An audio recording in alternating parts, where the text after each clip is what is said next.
shouldn't it in order that I also join you in welcoming this good delegation from the University of Nairobi?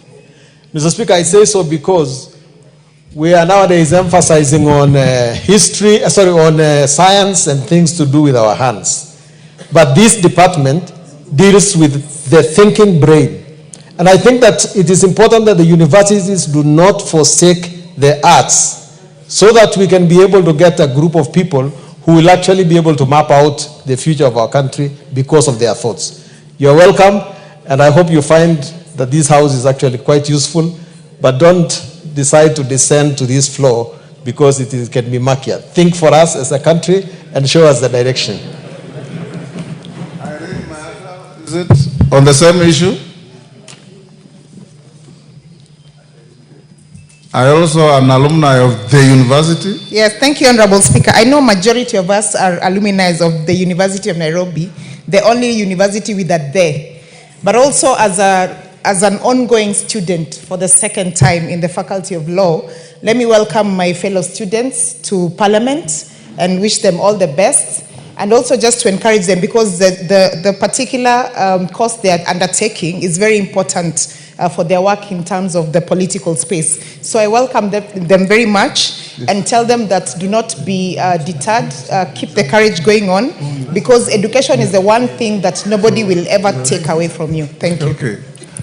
Yes, thank you. Owen Bayer, you also went to the University of Nairobi. Thank you. Honorable Speaker, fortunately, I didn't go to the university. I went to the best university. And Honorable Speaker, I just want to say this about the supposedly University of Nairobi. That Order, Owen Bayer. You must withdraw that remark. I withdraw respectfully. It is not supposed. It is the university. Okay. But I want to say this, Honorable Speaker, we have seen trends that the people who have been at the University of Nairobi have been busy destroying the same university. This is one of the iconic symbols of not only Kenya, but also East Africa, as one of those universities that are respected. But we have seen people have been given responsibility to run that university. And instead of running it, they have been running it down. And I want to request anybody given an opportunity, chairpersons, chancellors, vice chancellors that have been given an opportunity to run universities to actually do exactly that. Otherwise, we will waste a whole generation just because of one person's personal interest in a university. So the councils that are running universities and the board of management that run university, Honorable Speaker, need to be selfless and think about the institutions that they are running, not about themselves. We saw the case of the Council of University trying to destroy a very important institution in not just East Africa, but Africa, the University of Nairobi. So I want to urge those that will come after these other guys have left office to actually go there and manage. When the University of Nairobi goes down, Kenya goes down with it. The academia in this country goes down with it. And therefore, it is something that all of us, even those of us who went to some of the best universities in this country, which is actually not the University of Nairobi, need to actually support that University of Nairobi must stay afloat. It must be properly managed so that we still retain the reference that the world has for Kenya through University of Nairobi. Thank you, Honorable Speaker. Mr. Speaker, if we were to give everyone who went to the University of Nairobi an opportunity, most of the people in this house would stand.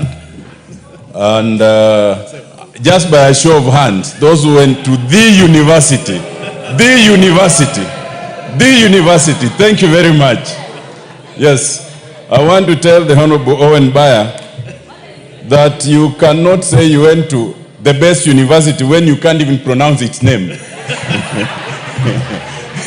You appear to be ashamed of the very university you went to. We are sorry for you. But Mr. Speaker, on a serious note, I wanted to say that we welcome the students of the university and the staff. But it is a serious point that the University of Nairobi appears to be going down. It could well be on account of management. It could well be on account of political interference. It could well be on any other account. Mr. Speaker, I think this is a point that the Education Committee needs to take up, because it is a very bad sign when the University of Nairobi keeps having scandals and issues on the newspapers all the time. It will cause us to, remove the prefix there before the university, and we cannot afford to do that. Thank you, Mr. Speaker. I think everybody here has something to say. Let me close with Carolo Mondi. Did you also go to the university? I was trying to remember my admission number. Right, Honorable Speaker. I attended the University of Nairobi Faculty of Law. Honorable Speaker, I also joined my colleagues in welcoming the students of the University of Nairobi.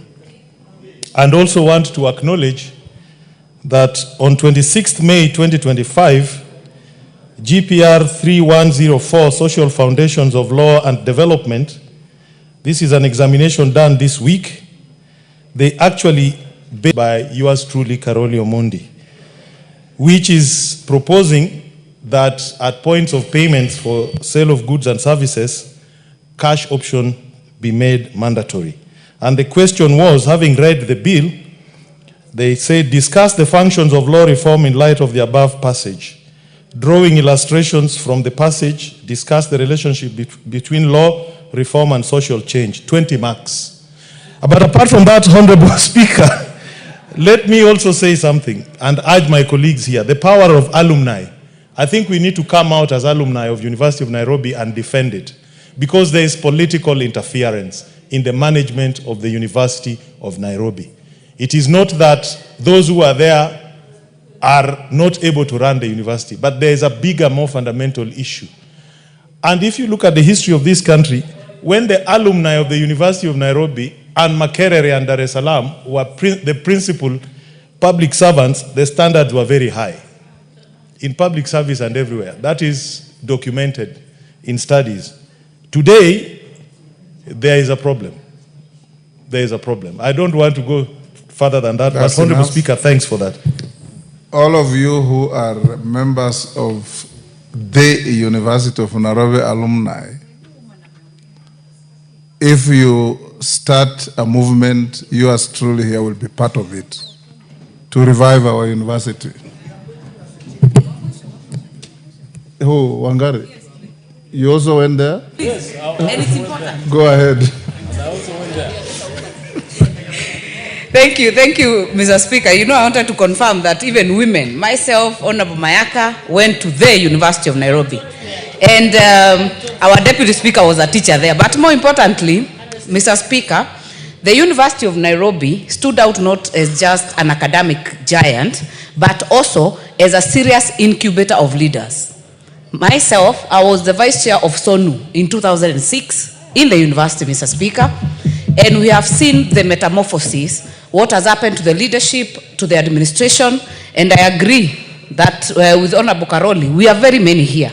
Maybe we should start a serious caucus of the university, because to read what is going on in that university is heartbreaking, and we hope that even these students, they can revive their students' union exactly to make sure that they also push for what should happen in the university, so that it does not happen as it is like the leadership is in bed with the administration. That separation, Mr. Speaker, was very important. So I hope that we can pick it up, as you say, but and redeem the face of the University of Nairobi. Thank you, Mr. Speaker. Thank you, members. Allow me to acknowledge, apart from those the University of Nairobi students and teachers, in the Speaker's Gallery, there's Mutembei Secondary School from Masinga, Machakos. Students, when you are mentioned, you stand so that the House can acknowledge you. Kiunis, in the public gallery, we have Kiunis schools at the river from Mavoko, Machakos. Kenegut Day Secondary School from Ainamoi, Kericho. Namu schools from Roysambu, Nairobi. Eselengei Supat girls from Kajiado, East Kajiado. And Kihoya Primary School from Kangema, Muranga. I've been asked by the member for Kangema to welcome his school. In doing so, you can welcome all the others so that we go to other business. Okay, thank you, Mr. Speaker. I start to welcome the schools that have joined us in this parliament today. One thing I want to encourage them that this is a house that makes law for this country, and I want to assure them the best brain that we developed in their school, they can be able also to be part of this house.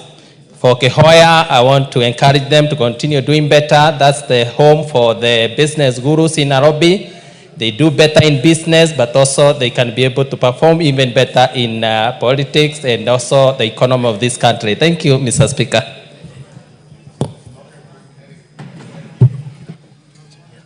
Engineer Kiragu, 1 minute. Thank you, Honorable Speaker. I take also this opportunity to welcome students from Garariga Secular School, Limuru, and Limuru Girls to Parliament. Thank you, Speaker, for setting aside a time for us to Professor Ngugi wa Thiong'o. This is a professor who knew these two schools very well, and he contributed a lot for them. Mine is to request the students to work hard, that there is space in this country for them to grow their careers and for them to be recognized by this society. Thank you.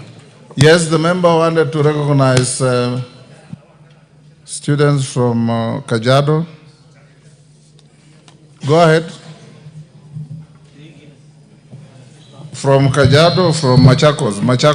Machakos, yes. Yes. Thank you, Honorable Speaker.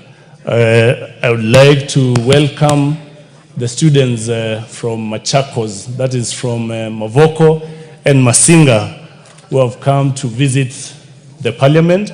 This is a house of debate. This is a house where we do legislation. This is a house where we legislate. We represent. This is where your parents send us and we oversight. So you're welcome. There's many years ago, I visited the Parliament and I was seated there, and now I am seated in here. So it is possible for you to be here. Thank you, that's enough. Thank you. Member for Kajiado East.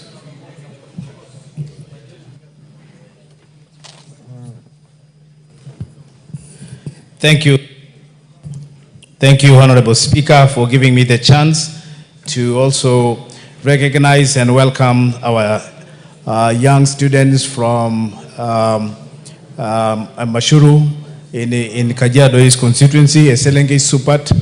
I'd like to welcome them and let them know that they are leaders for tomorrow. I'd like to encourage, this is a girls' school. Then in our society, I am extremely very happy to see that many parents in Maasai communities are now sending girls to school. And this is a special school that I like to acknowledge it and welcome them and aspire them to do more, do better. Let the sky be the limit, because tomorrow they can be here too. One of them could be a member of parliament for Kajiado East constituency, and I like to encourage them to work hard and strive to do better and realize their dreams. Kwa hivyo karibuni sana. Thank you, Mr. Speaker. The last. And in future, when I ask one of you to welcome students on your behalf, you should obey that order. Thank you, Honorable Speaker. I want to welcome students from Kenekut Secondary School. As the county MP, I'm very happy and proud of them. And Honorable Speaker, I'm also happy to report that this is a school that is doing well. Students are disciplined, teachers are doing great. And as here, Honorable Speaker, I had one of the students I sponsored as a teen mother, and she's joining university. She's scored a C+, and she has 2 children out of marriage, and she decided to go back to school because of the program that I call it Usawa kwa Wote. So I'm very proud of the school, and I'm proud of the girl child, and I pray that all students do well. Thank you, Honorable Speaker. Well done. I hope you didn't break the marriage.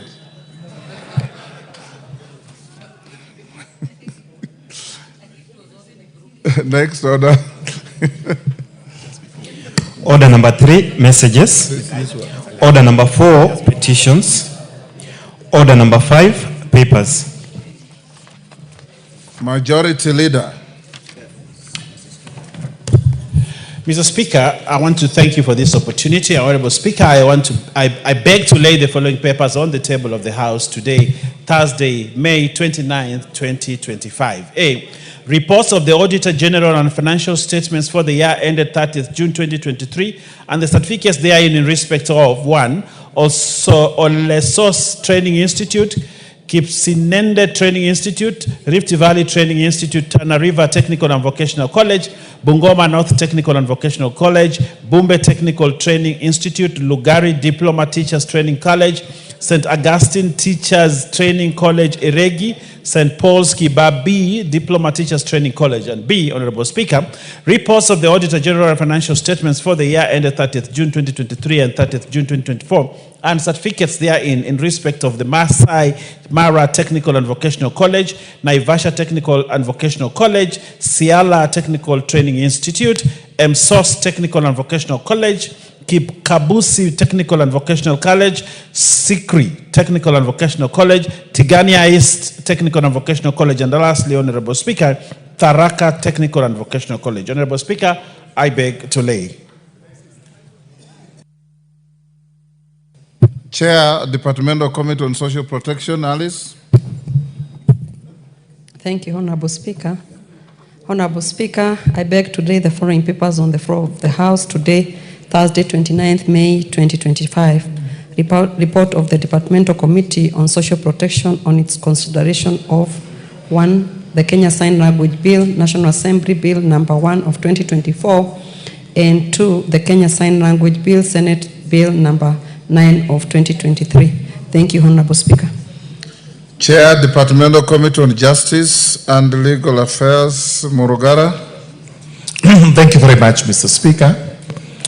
Mr. Speaker, I beg to lay the following papers on the table of the House today, Thursday, 29th May 2025. Reports of the Departmental Committee on Justice and Legal Affairs on its consideration of the following. Number 1, the President's Memorandum on the Conflict of Interest Bill, National Assembly Bill number 12 of 2023.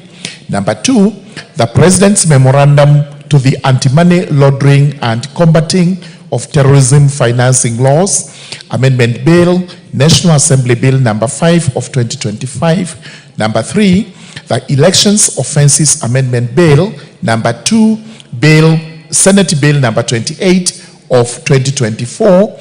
And number 4, the Political Parties Amendment number 2, Bill, Senate Bill number 26 of 2024. Thank you very much, Honorable Speaker. Thank you. Next order. Yes, Honorable Junet. Mr. Speaker, I wanted to bring to your attention that before we went for the recess, you had given an indication that when we come back, there was this issue of the Supreme Court judgment on the operations of Parliament, on the bicameral Parliament. Mr. Speaker, I wanted to indulge you. You are very right. Yeah, when do you think you can? Because you remember there is also a bill, the County Assembly's pension bill, yes, that originated from the Senate, and it was a money bill. Yes. And you stepped it down so that you can deal with that matter accordingly. You are very right. Yes. The communication is ready. Yes. I'll deliver it either on Tuesday or Wednesday, depending on the load of work. Yes. Yes. Then lastly, Mr. Speaker, I wanted to bring to the attention of members on what the Chair of Justice and Legal Affairs has just tabled. The bills which have the memorandum of the President, the bill on money laundering, anti-money laundering, and the bill on conflict of interest. I want to ask members to take those. I have a communication on it. Thank you, better Mr. hold Speaker. your horses. Thank you, Mr. Speaker. Yes. Next order. Order number 6, notices of motion. Sharia. Thank you, Honorable Speaker. Honorable Speaker, I beg to give notice of the following motion. That aware that Article 95(2) of the Constitution provides that the National Assembly deliberates on and resolves issues of concern to the people. Further aware that the Higher Education Loans Board is mandated to provide financial support to Kenyans pursuing higher education through loans, bursaries, and scholarship. Noting that students enrolled at the Kenya Medical Training College, currently totaling approximately 70,000 students, with 30,000 of these having joined the institution in 2024, concerned that 40% of KMTC student population require financial support similar to that offered to students in other public tertiary institutions such as technical training institutes in the country, but are excluded from receiving HELB support. Appreciating that education funding plays a vital role in enhancing access to education for Kenyans, hence boosting the economic growth of the country. This House therefore resolves that, 1, the government through the Ministry of Education facilitate the issuance of HELB loans to students at the Kenya Medical Training College, and 2, if no funds are appropriated for this exercise, approval is hereby granted for the National Treasury to release funds amounting to not less than Kenya shillings 1.5 billion to the Higher Education Loans Board pursuant to Article 223 of the Constitution for loans to KMTC students, and that such release be regularized through the third supplementary estimates 3 for the financial year 24-25. I thank you, Honorable Speaker. Thank you, Shuria. Yes, Junet. Mr. Speaker, I wish to bring to your attention a matter that is also very, very important to this House, Mr. Speaker. Mr. Speaker, it's about how this Parliament operates. Mr. Speaker, there is a ruling that has happened today in relation to matter that is pending before the Justice and Legal Affairs Departmental Committee. Mr. Speaker, the tradition, the precedents, this is a house of procedure, traditions, and precedents. And this is something that has been pronounced upon by previous speakers. That, Mr. Speaker, a matter that is seized of by the House, especially when a matter has been committed to a committee of the House by the Speaker, because the committee of the House is a sitting of this plenary. Mr. Speaker, the courts have to wait until Parliament concludes the matter, and then after that, anybody who wants to go to court can go to court and litigate the matter there. But Mr. Speaker, you cannot inject the House from doing their work.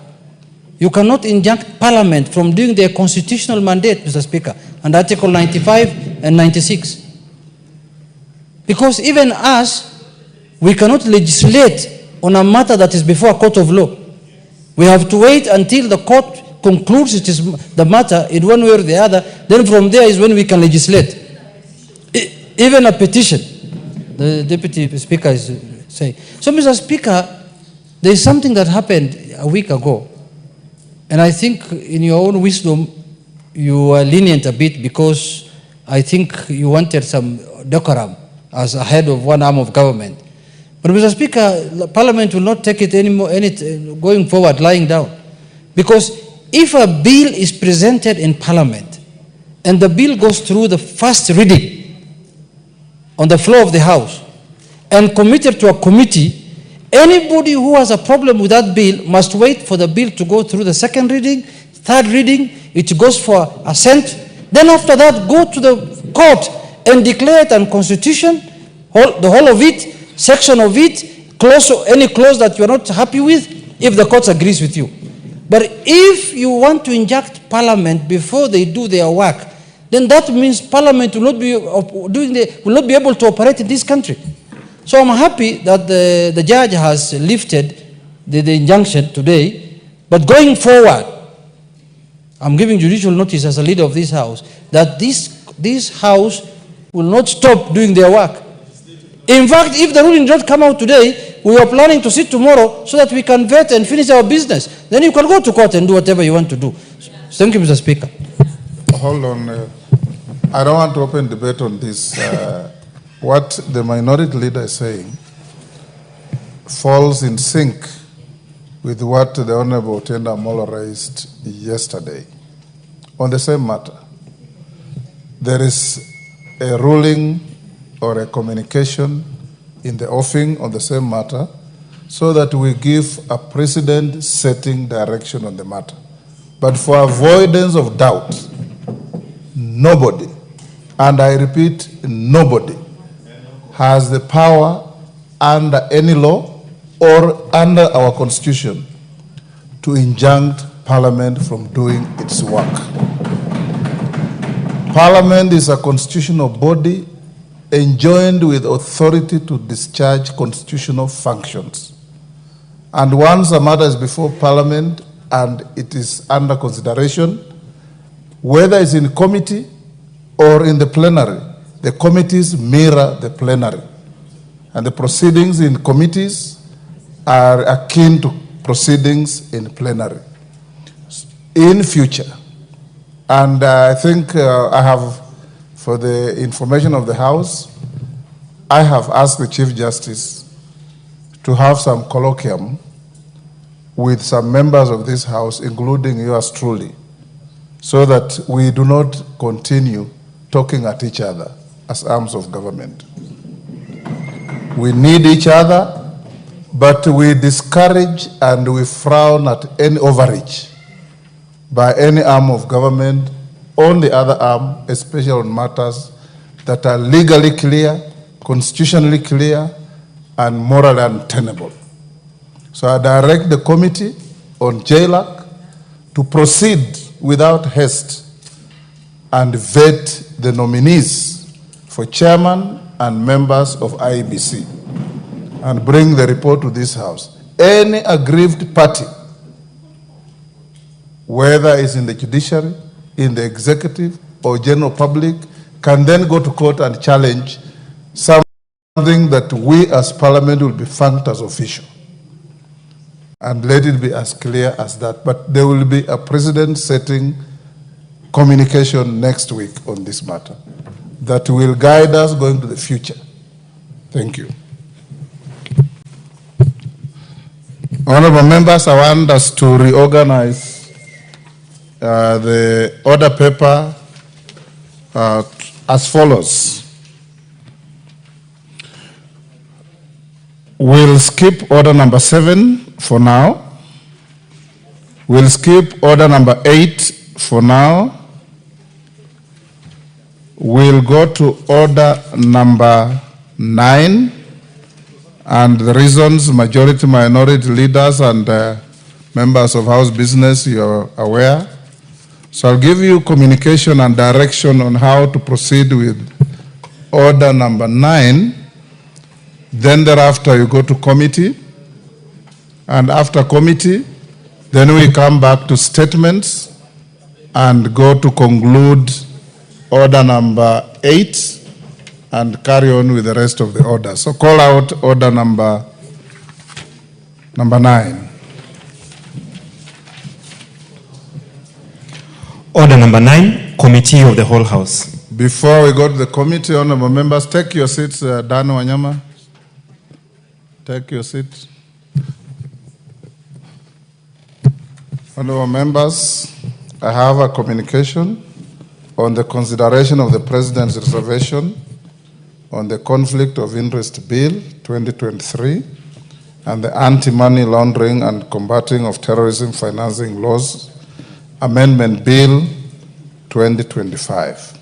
Honorable members, you recall that on Wednesday, 30th April 2025, I reported to this House a message from His Excellency the President notifying that in exercise of the powers conferred under Article 115(1)(b) of the Constitution, the President had referred the Conflict of Interest Bill, National Assembly Bill number 12 of 2023 and the Anti-Money Laundering and Combating of Terrorism Financing Laws Amendment Bill, National Assembly Bill number 5 of 2025, back to Parliament for reconsideration. I did refer the memorandum containing the President's reservations to the 2 bills of the Departmental Committee on Justice and Legal Affairs for consideration. I also advised that the consideration of the President's reservations to the bills by the committee and indeed the whole House shall, insofar as necessary, be guided by the Speaker's communication of 28th July 2015 on the consideration and scope of the President's memorandum. Honorable members, the committee has since laid on the table of this House its report on the consideration of the President's memorandum to the two bills. With respect to the Anti-Money Laundering and the Combating of Terrorism Financing Laws Amendment Bill 2025, the committee has recommended that the House concurs with the President's reservations to the bill, albeit with amendments. Article 115 of the Constitution empowers the House to propose amendments to the President's reservations, either fully accommodating them or not fully accommodating the reservations. Where proposed amendments fully accommodate the President's reservations, the amendments only require to be supported by a simple majority of the members of the National Assembly present and voting. Conversely, where such amendments do not fully accommodate the President's reservations, the amendments require to be supported by a 2/3 majority of members of the National Assembly to be carried. I have determined that the amendments proposed by the Departmental Committee on Justice and Legal Affairs to the President's reservations to the Anti-Money Laundering and Combating of Terrorism Financing Laws Amendment Bill 2025 do not fully accommodate the President's reservations. In this case, the threshold must be realized for the amendment to be carried. Otherwise, the House will be deemed to have concurred with the President's reservations with the bill. In other words, if it's called to the vote, whoever wants to carry the amendment must garner a supermajority for the amendment to be carried.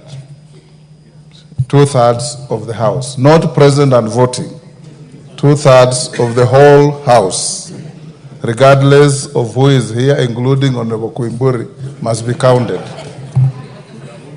Honorable members, regarding the Conflict of Interest Bill 2023, I am informed that the committee recommends that the House does not concur with the President's reservations to the bill. Conversely, for the House to uphold the recommendation of the Departmental Committee on Justice and Legal Affairs that the House does not concur with the President's reservations to the Conflict of Interest Bill 2023, the House shall be required to muster the support of at least 233 members. This is in keeping with the provisions of Article 115(4) of the Constitution, which requires that such a proposal be supported by at least 2/3 of the members of the National Assembly. If this threshold is not achieved, the House will be deemed to have concurred with the President's reservations to the bill. So, Honorable Murugara, if you want your proposals to be carried, you must have 233 members. For clarity, honorable members, the recommended text in respect to the President's reservations to the two bills has been published in the order paper for this sitting. I thank you. So as we go to committee, where the direction is on supermajority, Deputy Speaker, as you chair the committee or whoever is chairing the committee, when you go to the vote, you go straight to a division because you need a supermajority. It is not a yes or a nay vote.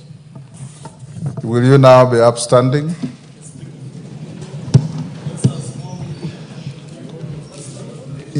Order, members, hold on, Sergeant. What is it, Wamboka? Sergeant, retreat. Take your seats, members. What, on the same issue? I will just seek your guidance. Yes. It looks like it's an ambush on us. It is not. Because what if we reorganize ourselves and put this matter to next week so that we organize ourselves with regard to numbers, especially on the conflict of interest thing? Because that, Honorable Speaker, affects us. So, because you are part of this, you are MP number 1, I would beseech you that we were not prepared for this. You step down this, and I'm telling you we will hit 100% next week. Order, Wamboka. As members of this House, standing order number 40. Order, as members of this House, you must be like the good soldier Sheikh from Poland, who was 24 hours ready for combat, anytime, anywhere. And that's what you should be. This is not an ambush, because I told you that this matter was already ruled on by previous speakers in 2015. So it's not something new. So I encourage you to go into committee, and you'll be upstanding now.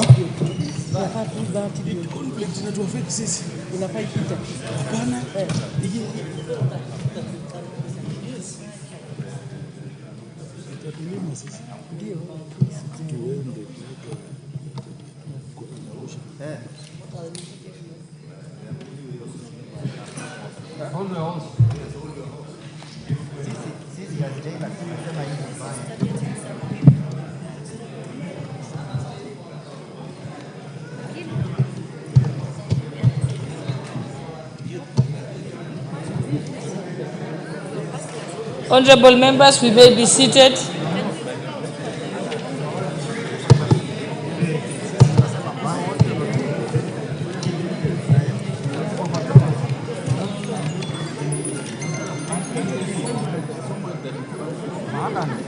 Somebody will go to court, don't worry. Somebody will go to court.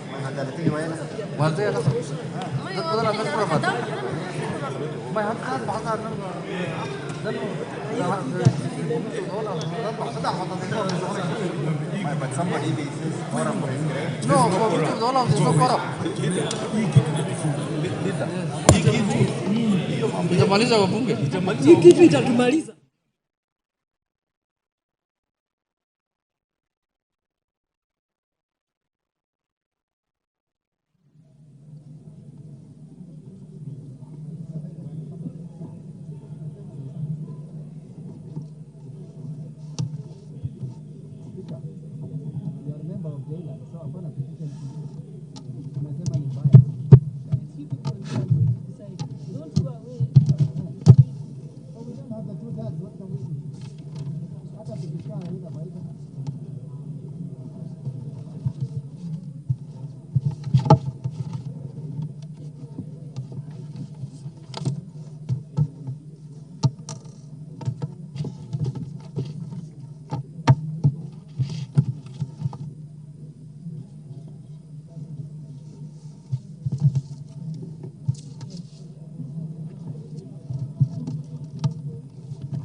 Honorable members, I now call the House to order, as we can begin. Clerk, you may call out. President's reservation to clause 2.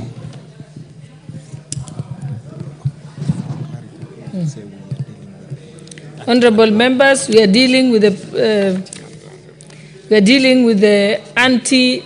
just hold on. Honorable members, we are dealing with the Conflict of Interest Bill, National Assembly Bill number 12 of 2025. And we are considering the President's reservations. President's recommendation to clause 2. No, you said clause 2, it's clause 3. It's clause 2? Oh. I propose the question that the President's recommendations to clause 2 be considered. Mover? Majority Leader? Thank you, Chair. I beg to move that the President's reservation in clause 2, as it is in the reservation memorandum and on the order paper, be adopted as it is. And Honorable Speaker, just to ease members' concerns, clause 2 included the definition of family, and a relative. And initially the bill was very wide. If the Let him Honorable complete. He hasn't Wamboka completed moving. What at are you least going to have a listen to point me. of order about? Let him complete moving. Proceed.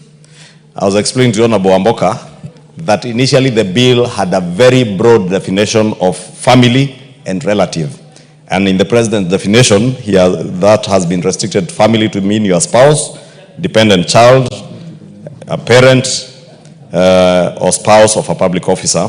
And relative has been restricted to just to mean a person who is related to a public officer by birth, marriage, adoption, or affinity. Before that, it went all the way to your great aunt, great uncle, first cousin, nephew, niece, husband, wife, grandfather, grandmother, grandson, granddaughter, father-in-law, mother-in-law, son-in-law, daughter-in-law, sister-in-law, all that. But all that now has been truncated in the President's memorandum, and therefore beg to move. Honorable members, I propose the question that Clause 2 be amended as recommended by His Excellency the President. There is no debate? We proceed.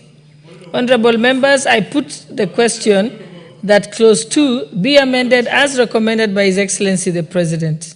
Will as many as of that opinion say aye? Aye. Will as many as of those of the contrary opinion say nay? The ayes have it. No, you should say the nays. Let's get to, we have not even begun. Okay, I declare that the ayes have it. President's recommendation to Clause 5. Madam Speaker, Madam Chair, honestly, you're being unfair. I propose the question that the President's recommendation to Clause 5 be considered. Point of order, Madam Chair. Point of order, Madam Chair. It is within my right to raise a point of order. Procedurally, not. Yeah, Honorable Speaker, maybe just for Honorable Wamboka to understand that when you want to raise a point of order, we have very good gadgets here that you put your card, request the Speaker, and do that, not shouting from your seat. It becomes very dishonorable when we go that way. Honorable Speaker, Clause 5, I beg to move that we adopt Clause 5 as it is on the order paper. Again, this relates to the administration of this act. And it's important for Honorable Wamboka to listen. Because what I am saying is very important to you. It affects you and affects me and affects even judicial officers. Because this clause said the act was to be administered by the Ethics and Anti-Corruption Commission, and the National Assembly and Senate had, in the mediated version, had adopted a version that would have this act being administered by the Ethics and Anti-Corruption Commission and by reporting authorities. Reporting authorities in this case would have been for you and for me, the Parliamentary Service Commission. And for judicial officers, it means that judicial officers would have reported to their reporting authority, which would have been the Judicial Service Commission. And that is the practice as it has been. But now the Act proposes, and the President's memorandum proposes, that now the entire Act shall only be administered by the Ethics and Anti-Corruption Commission. Therefore, our judicial officers now have to submit their declaration of wealth to the Ethics and Anti-Corruption Commission. And the same with you.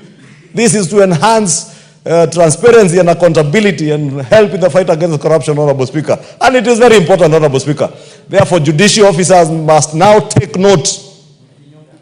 All judicial officers, from magistrates to officers working in the judiciary, all the way up to the Chief Justice, they now report to the Ethics and Anti-Corruption Commission on matters relating to conflict of interest. That is very important, Honorable Speaker, and I beg to move. Honorable members, I propose the question that Clause 5 be amended as recommended by His Excellency the President. Yes, Honorable Jeanette. Madam Speaker, I wish to reiterate what the Majority Leader said, that members need to take note that both members of Parliament or the legislative arm of the country and the judiciary will be reporting to Ethics and Anti-Corruption Commission.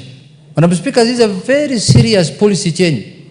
This thing is going to put many people in jail, the way I see it. Because the corrupt. Because, why do I say so? Madam Speaker, there is no due process the way I see. Because before you report to Ethics and Anti-Corruption Commission, you should report first to the bodies, the constitutional bodies that manage those institutions. That's why JSC is in place. That is why Parliamentary Service Commission is in place. So, Madam Speaker, this memorandum is trying to propose that the constitutional powers of those organs created by the Constitution itself are usurped now by Ethics and Anti-Corruption Commission. Another commission, just like Judiciary Service Commission and just like Public Service Commission. Me, I am passing this bill here. But this one, I am telling the judiciary, they are under attack. They must suspend this one once it is sent to Paramoja. Honorable members, I now put the question that clause 6 be amended as recommended by His Excellency the President. Will as many as of that opinion say aye? Will as many as of the contrary opinion say nay? The ayes have it. President's reservation to clause 6.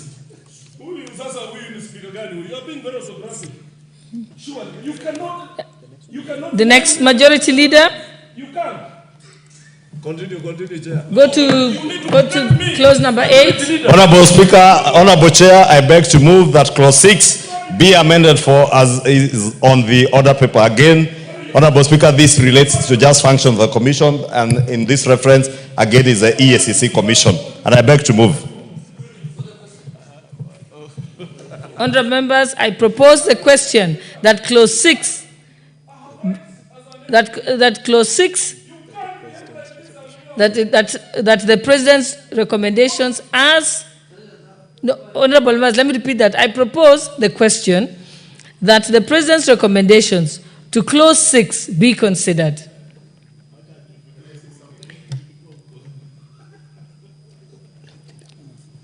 Mover? Leader, majority leader, yes? Oh, he's moved it. Okay. All right. There is no debate? Okay. Honorable members, I propose the question that clause 6 be amended as recommended by His Excellency the President. Honorable members, I now put the question that clause 6 be amended as recommended by His Excellency the President. Will as many as of that opinion say aye? Will as many as of the contrary opinion say nay? The ayes have it. President's reservation to clause 8.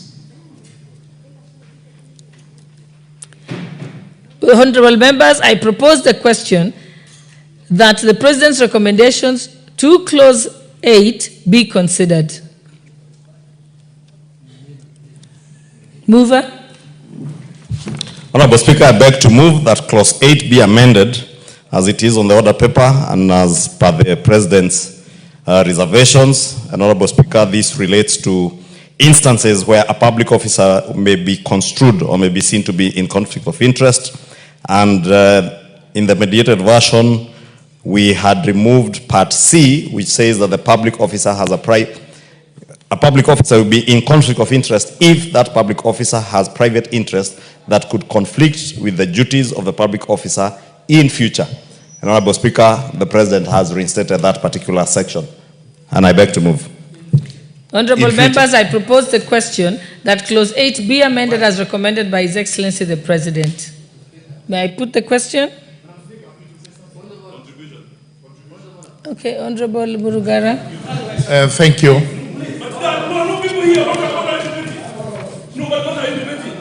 You can't force rules on us that are not permitting. I mean, that are not going to run with us. What are you? What's wrong? Throw him out. No. It's gross disorder. Thank you. Thank you. Thank you. But I should be allowed to speak. I should be allowed to speak. Honorable. But I'm behaving in the organization. Honorable Wanami, please be orderly.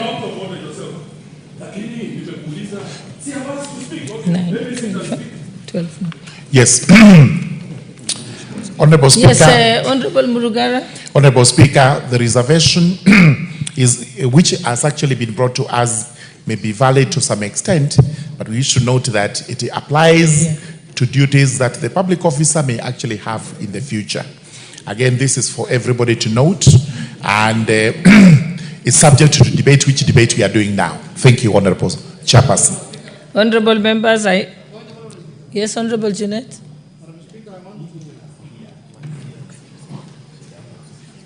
Madam Speaker, I also want to add my voice to it. Madam Speaker, I don't know how we are legislating for the future.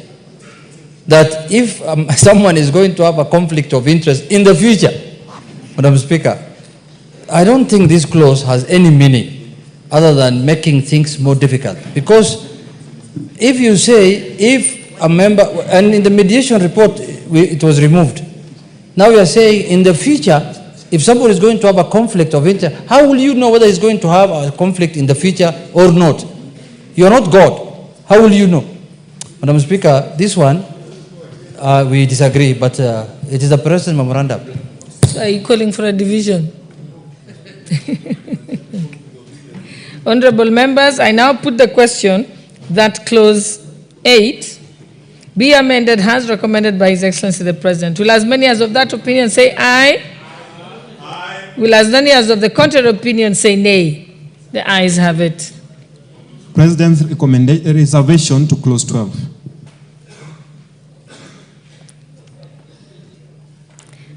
Honorable members, I propose the question that the President's recommendations to clause 12 be considered.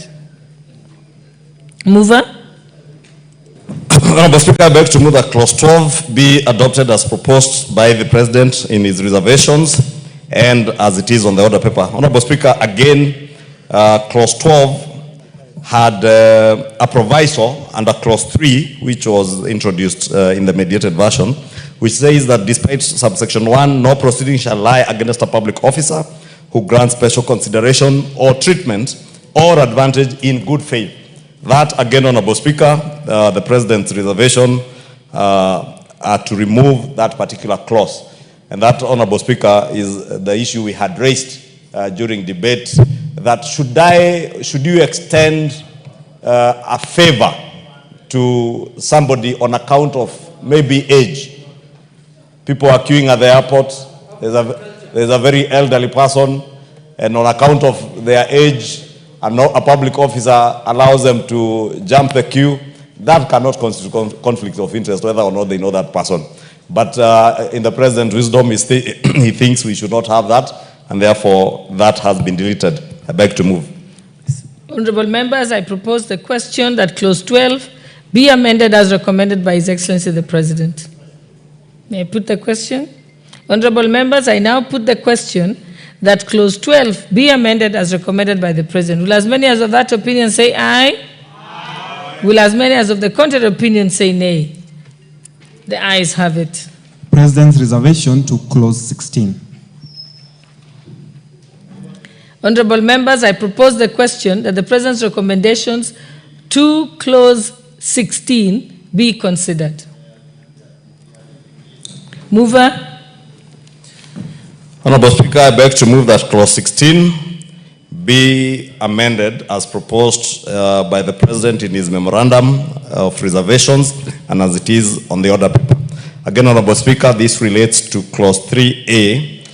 That says where a public officer has knowledge that a family member or a relative has accepted a gift or favor under subsection 1, the public officer shall within 48 hours of such knowledge, or if not on duty within 48 hours of presumption of duty, make a declaration of the acceptance giving sufficient details of the nature of the gift or favor accepted, the donor, and the circumstances under which it was accepted for purposes of assessment of potential conflict of interest. Again, Honorable Speaker, the House, in our wisdom, we had created this proviso because I may not know. For instance, Mzee Ishongwa in Kikuyu now might be receiving a goat from a neighbor. And if I do not go to my father's house today or tomorrow within 48 hours, my father is my relative. I could be construed to be in conflict of interest because my father or a relative received a gift and may be construed to be on my behalf, and I don't report it within 48 hours. But again, as I have said, and many of us, including our judicial officers, Honorable Speaker, work in places away from many of our relatives. Your relatives in the village may receive gifts and probably receive a gift when you're a judge or a magistrate. You must be very careful, especially if you're a judge, that if your grandfather in the village receives a gift from somebody who has a matter before you or a matter in court, it may be construed to be conflict of interest. And therefore, Honorable Speaker, that is what the House had sought to clarify. But again, in the wisdom of EACC and the President, they think we should bring that back. And therefore, you will be now contravening this section, and you will be committing an offense if you do not make that declaration. I beg to move. Honorable members, I propose the question that clause 16, be amended as recommended by the President. Yes, Honorable Junet. Madam Speaker, it must go on record that we oppose this memorandum. Madam Speaker, considering these two clauses, the last one that just passed and this one, you can see this bill is not a Kenyan bill, honestly, because it's an affront to all African cultures and values, saying that if your relative who is living far away from where you stay receives a bag of bananas from another person as a gift, or a bag of cassava, and you don't declare, then you have a conflict of interest case to answer. If you do a favor to an elderly person in a queue, in good faith, then there is a conflict of interest. Madam Speaker, Madam Chair, you can see this bill and clauses are alien to our country. Whichever intentions it wants to achieve, let's pray to God that it might not. I can see Owen Bayer in jail, the way he's sitting next to me. I can just see. I propose the question that clause 16 be amended as recommended by His Excellency the President. Honorable members, I now put the question that clause 16 be amended as recommended by His Excellency the President. Will as many as of that opinion say aye? Will as many as of the contrary opinion say nay? The ayes have it. President, reservation to clause 17. Honorable members, I propose the question that the President's recommendations to clause 17 be considered. Chair, Leader of Majority, mover. This is 18. 17. Honorable Speaker, I beg to move that clause 17 be amended as it is on the order paper and as the President's reservations. Again, the reservations, Honorable Speaker, related to the reporting authorities maintaining a register of gifts received. We had said gifts received by public officers serving in the reporting entity. Now the President's reservations have added the word any person, that it is gifts received by any person serving in the reporting entity, not just public officers. Even if you are not a public officer and you are serving in the reporting entity, you must declare those gifts. Honorable Speaker, I beg to move.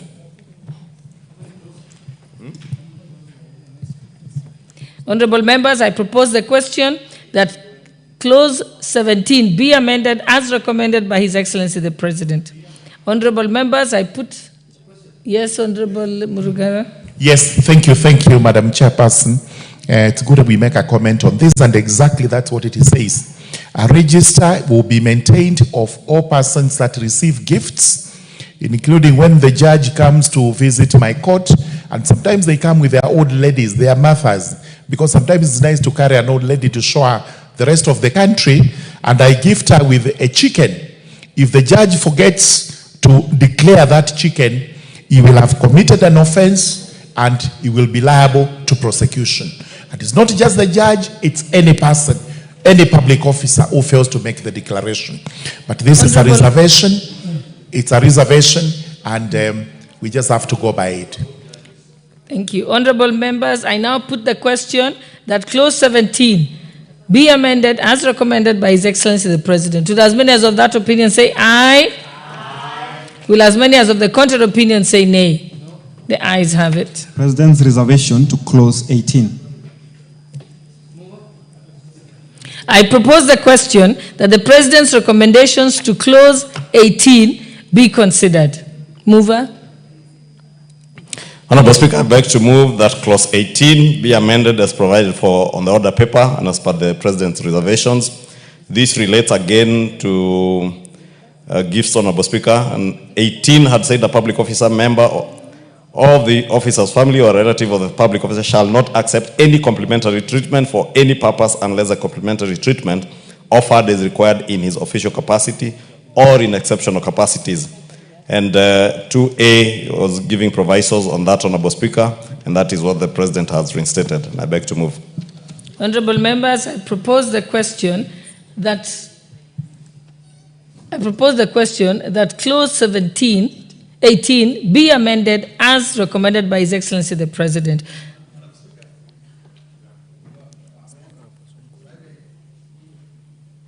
Yes, Honorable Sunkuli. Sorry, I can't get the mic. Madam Speaker, as the Honorable Jeanette, the minority leader, has said, actually, in real sense, in spirit and in all else, we actually do not find these reservations to be justified. You know, when this thing talks about relative, the definition of relative is so large. It is not a registrable interest. I don't even know some of the people, I don't even know who my great nephews are. They have enlarged it so much that it's the whole world that you're going to be responsible for. I think myself that there must be a way, and if this House passes it, maybe we have to go to pray that it does not actually become the law of this country. Honorable members, I now put the question that clause 18 be amended as recommended by His Excellency the President. Will as many as of that opinion say aye? Aye. Will as many as of the contrary opinion say nay? The ayes have it. President's reservation to clause 20. I propose the question that the President's recommendations to clause 20 be considered. Majority Leader, mover. Honorable Speaker, I beg to move that the President's reservations as per the memoranda and as stipulated on the order paper be approved. Honorable Speaker, again, this relates to acquiring of interest. Members, you remember what we were discussing in debate on whether a public officer shall, or rather, it's stipulated that a public officer shall not acquire an interest in a partnership, private company, or any other legal entity that is a party to a contract with any reporting entity under which the partnership, private company, or legal entity receives a benefit. Again, Honorable Speaker, that related to reporting entities since, as I said, PSC, JSC, ESCC, and we had sought to restrict it to only your reporting entity, but it has been restated to mean any reporting entity. Thank you, Honorable Speaker. Honorable members, I now put the question. Honorable members, I now propose the question that clause 20 be amended as recommended by His Excellency the President. Yes, Honorable Murugara. Thank you, Madam Chairperson. Again, another interesting proposal here, in that everybody, public officers, including judges and everybody else, must know that you cannot buy shares in a bank where the JSE is actually banking, because it has a contract of banking, and you cannot buy shares in that one or any other.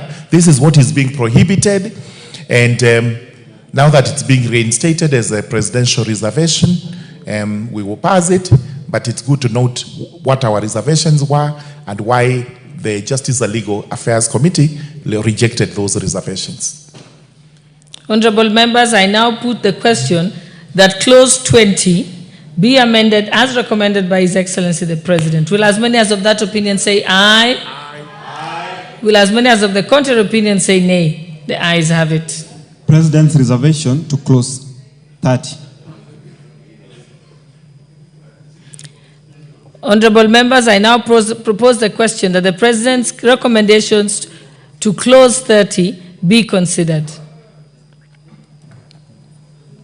Majority Leader. 30. Honorable Speaker, I beg to move that clause 30 be amended as provided for in the President's reservations, memorandum of reservations, and as it is on the order paper. This is deletion of subsection 2, where we had removed that this subsection shall not apply to a member of parliament or a county assembly. Now it applies, since that is being deleted. Beg to move. Honorable members, I propose the question that clause 30 be amended as recommended by His Excellency the President. Honorable members, I now put the question that clause 30 be amended as recommended by His Excellency the President. Will as many as of that opinion say aye? Aye. Will as many as of the contrary opinion say nay? The ayes have it. President's reservation to clause 31. I propose the question that the President's recommendations to clause 31 be considered. Mover? Honorable Speaker, I beg to move that clause 31 be amended as per the President's memorandum of reservations and as stipulated on the order paper. Again, Honorable Speaker, this relates to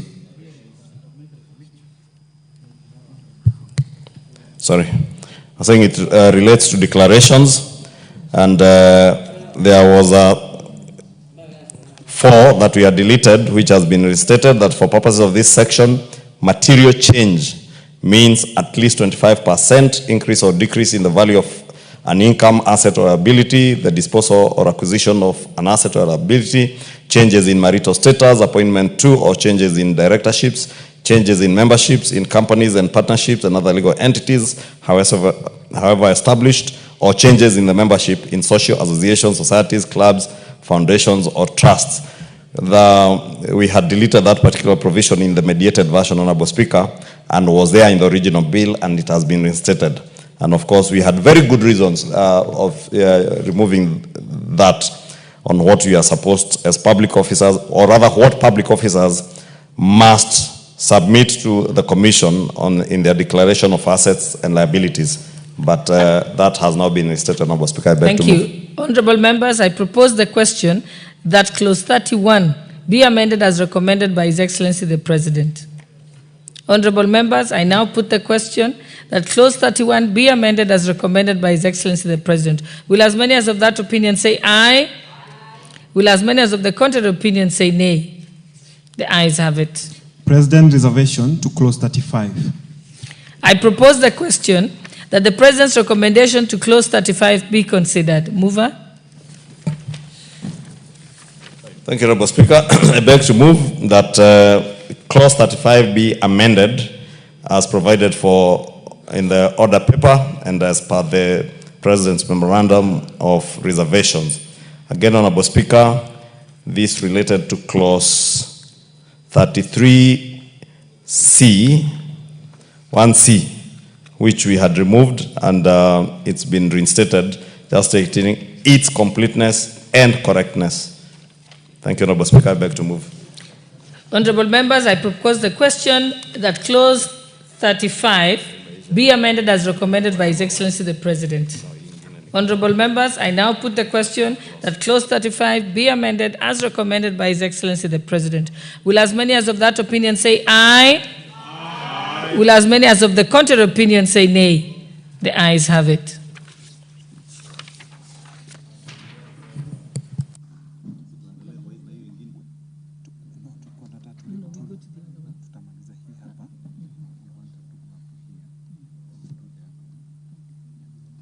Say, Honorable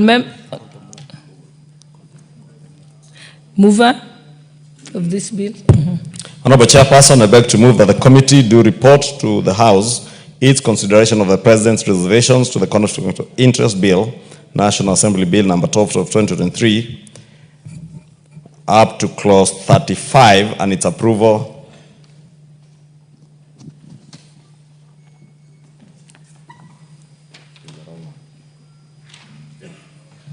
Just read as set out. Sorry, Honorable Speaker, the clerk had given me the wrong one. Honorable Chairperson, I beg to move that the committee do report to the House its consideration of the President's reservations to the Conflict of Interest Bill, National Assembly Bill number 12 of 2023, and its approval thereof without amendments. Honorable members, I now put the question, which is that the committee do report to the House its consideration of the President's reservation to the House reservation to the Conflict of Interest Bill, National Assembly Bill number 12 of 2023, and its approval thereof without amendments. Will as many as of that opinion say aye? Aye. Will as many as of the contrary opinion say nay? The ayes have it. We'll now move to the next one, which is consideration of the President's reservations to the Anti-Money Laundering and Combating of Terrorism Financing Laws Amendment Bill, National Assembly Bill number 5 of 2025.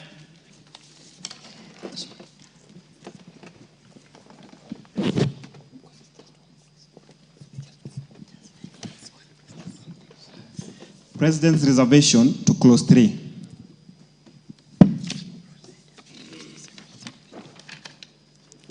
I now propose the question that the President's recommendations to clause 3 be considered. Mover. Thank you, Honorable Speaker. I beg to move, Honorable Speaker, that the President's reservations to clause 3, subsection 2, be amended as provided for on the order paper and as per the President's memorandum of reservations.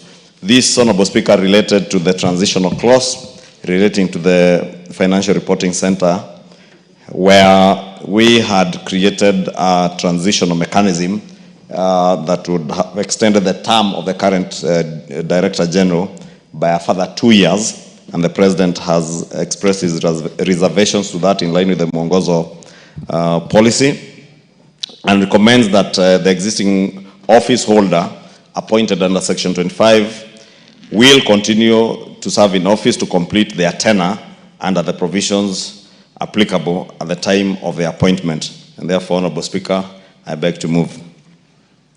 Honorable members, I propose the question that clause 3 be amended as recommended by His Excellency the President.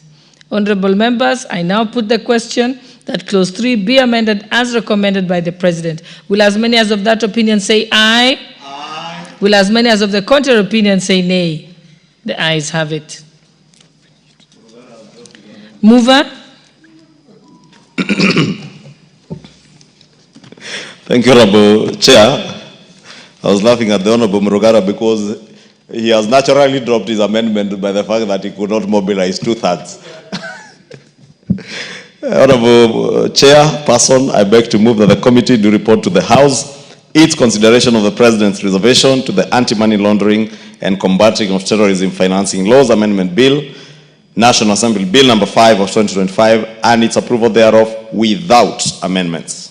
Honorable members, I now put the question, which is that the committee do report to the House its consideration of the President's reservation to the Anti-Money Laundering and Combating of Terrorism and Financing Laws Amendment Bill, National Assembly Bill number 5 of 2025, and its approval thereof without amendments. Will as many as of that opinion say aye?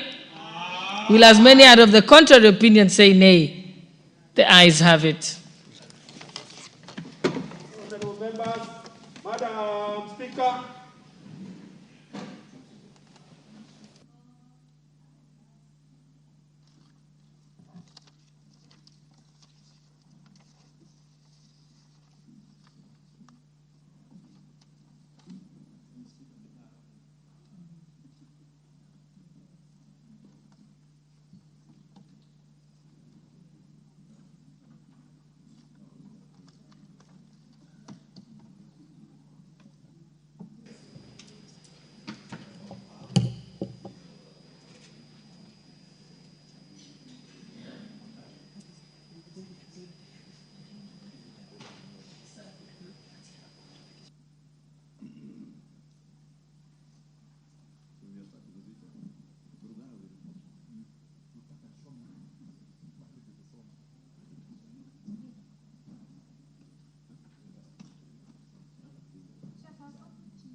Chairperson. Thank you. Honorable Speaker, I beg to report that the Committee of the Whole House has considered Let me invite you again. I was Thank not you. on record. Chairperson, please proceed. Thank you very much. Honorable Chairperson, Honorable Speaker, I beg to report that the Committee of the Whole House has considered the President's reservation to the Conflict of Interest Bill, National Assembly Bill number 12 of 2023, and approved the same without amendments.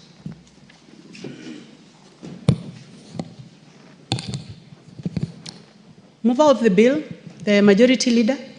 Honorable Speaker, I beg to move that the House do agree with the committee in the said report. I also request Honorable Dorothy to second the motion for agreement with the report of the Committee of the Whole House. Honorable Dorothy, please proceed. Thank you, Honorable Speaker. I do second the report. Thank you. Thank you very much. Honorable members, I propose the question, which is that the House do agree with the committee in the said report. Let me put the question. Will as many as are of that opinion say aye?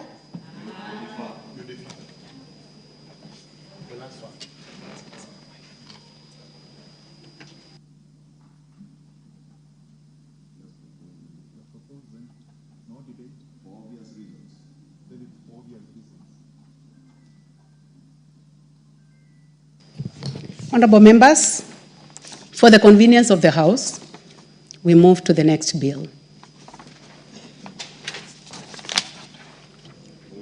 Move. Chairperson of the Committee of the Whole or the representative. It is now Mutembei. Thank you.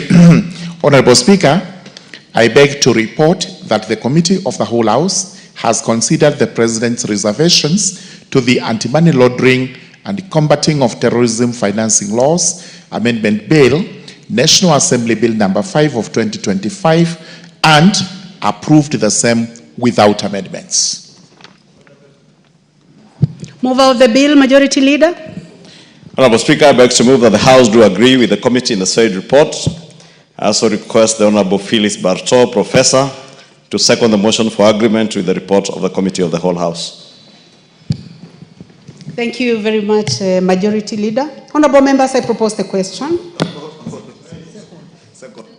May I please have a seconder? Madam Speaker, I second. Thank you very much, Professor. Honorable members, I propose the question, which is that the House do agree with the committee in the said report. Honorable members, for the convenience of the House, I defer putting of the question. Next order.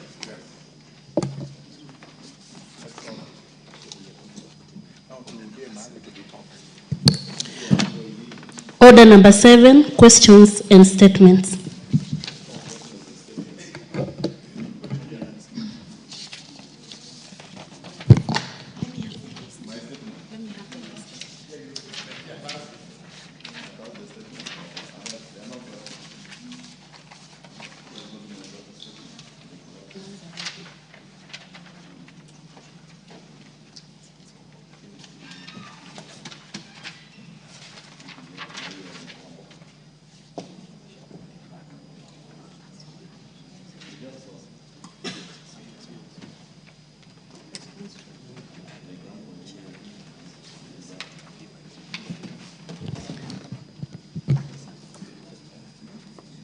Majority Leader, I see you are on your feet. I don't think there are questions, Honorable Speaker. Yeah, after dropping some of the questions, what we have is responses to statements. So, Majority Leader, you may proceed with your... Thank you, Honorable Speaker. Honorable Speaker, on behalf of the House Business Committee, and pursuant to the provision of Standing Orders 44.2a, I rise to give the following statement on prioritization of business for consideration during the week. Honorable Speaker, I wish to officially welcome back members from the short recess. I hope we have all come back invigorated in readiness to perform our roles in what promises to be a very busy part of the fourth session. I further urge committees with priority business pending before them to expedite consideration and submission of reports to the House so as to enable the conclusion by the House within the set timelines.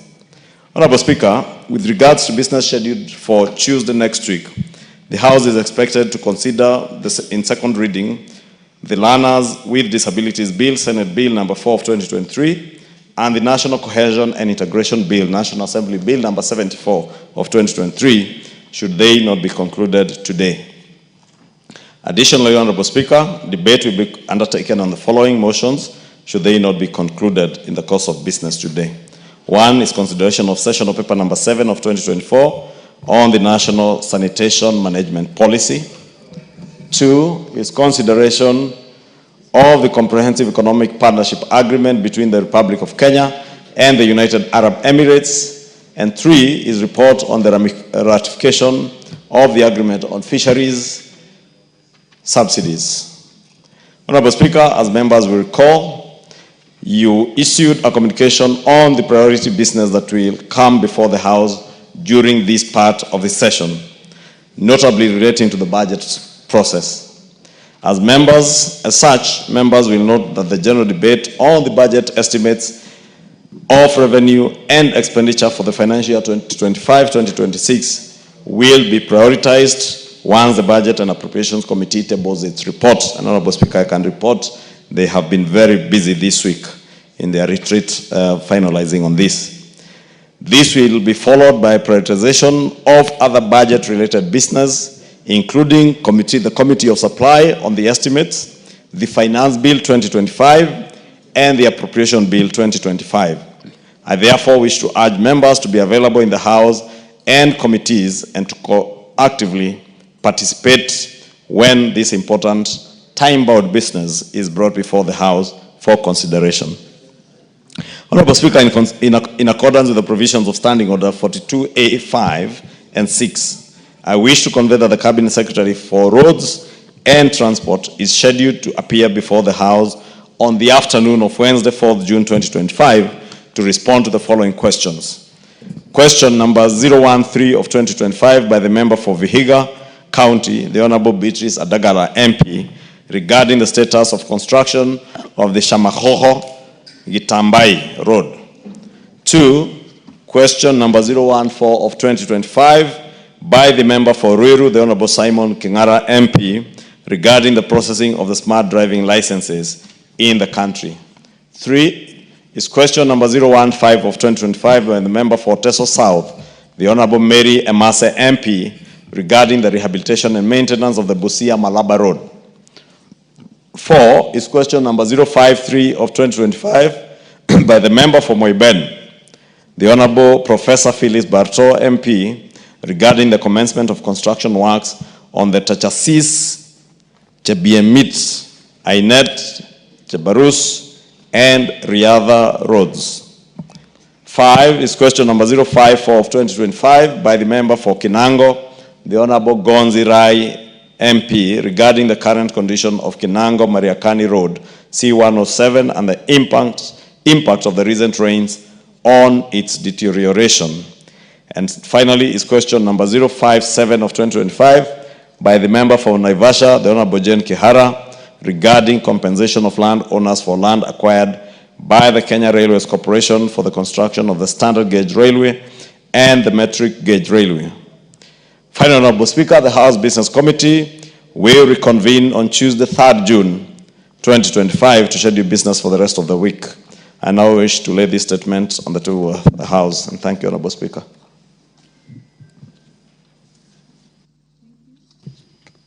Thank you very much, Majority Leader.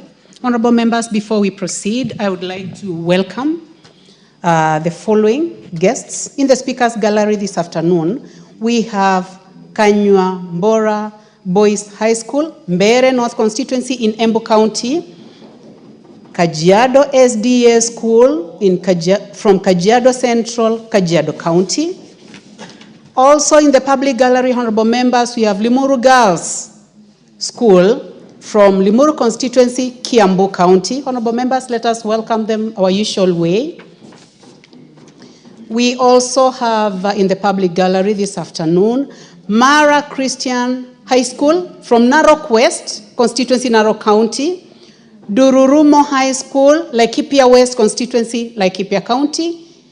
And Mount Kenya Academy, Nyeri Town, constituency in Nyeri County. And on behalf of all those students, I would like to ask our nominated member of UDA kindly proceed to welcome our students in the House. Thank you, Madam Speaker. Madam Speaker, may I take this opportunity to welcome all the learners and their teachers, both in the public gallery and in the Speaker's gallery, to the House of Parliament. I want to encourage them that today is a learning process for them. Tomorrow they will have an opportunity to serve in this House. Feel encouraged, go back to your institutions, work very hard. I have heard the schools being mentioned, and I have no doubt in my mind that you will produce in future very good debaters, excellent legislators to come and be in this House. Thank you, Honorable Speaker. Learners and teachers feel welcome to the House of Parliament.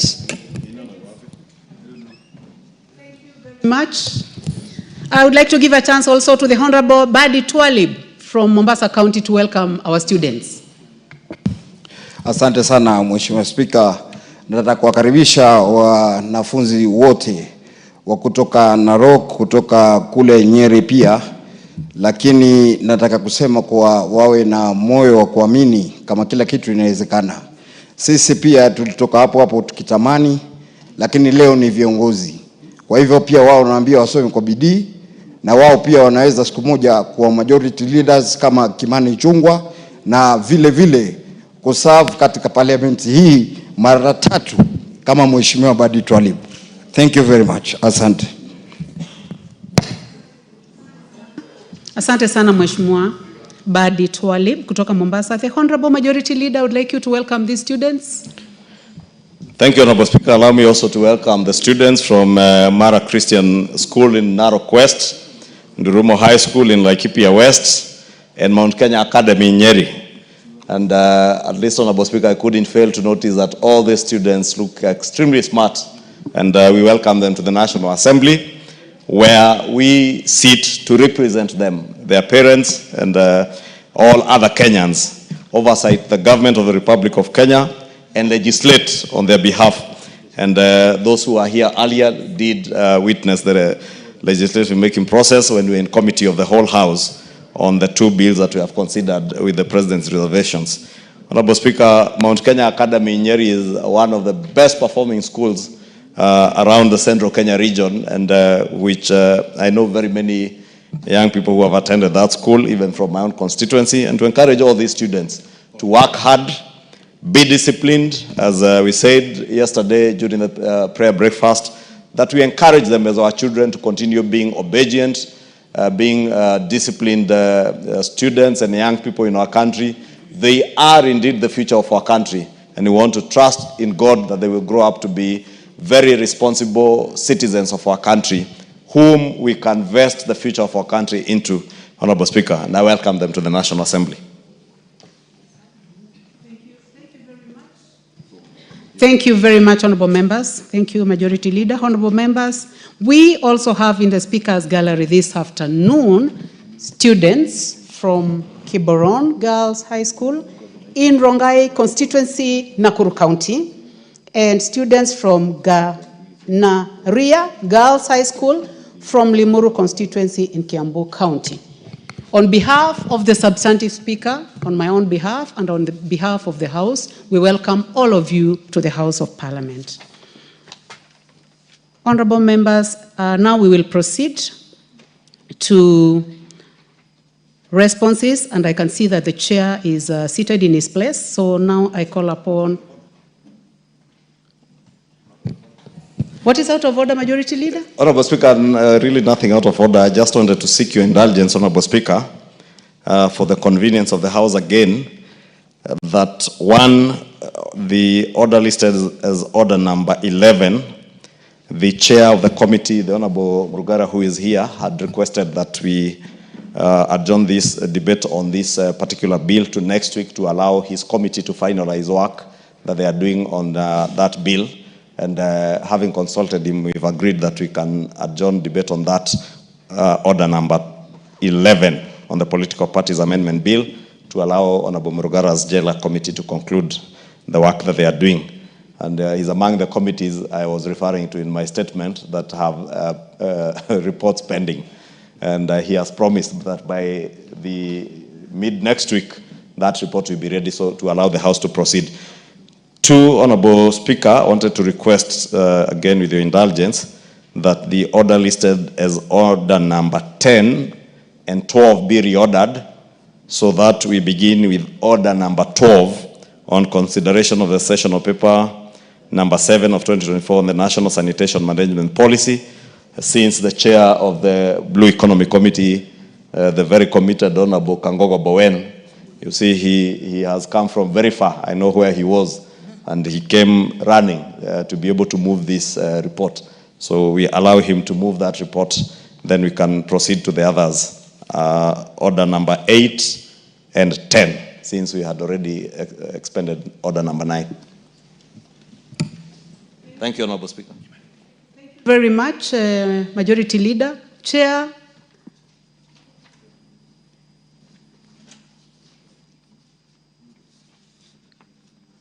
Chair, would you like to make a comment? Because I would like to make a ruling on this one.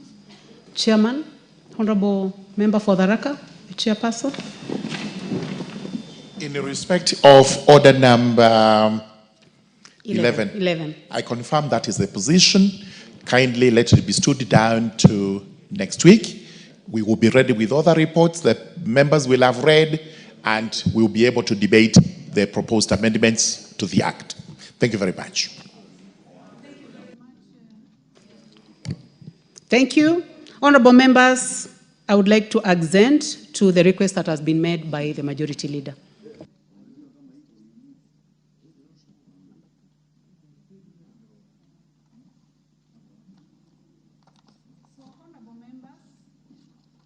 Honorable members, in regard to that, after order number 7, now we will go straight to order number 12.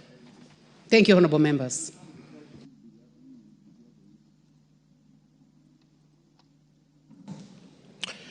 Thank you, Honorable Speaker.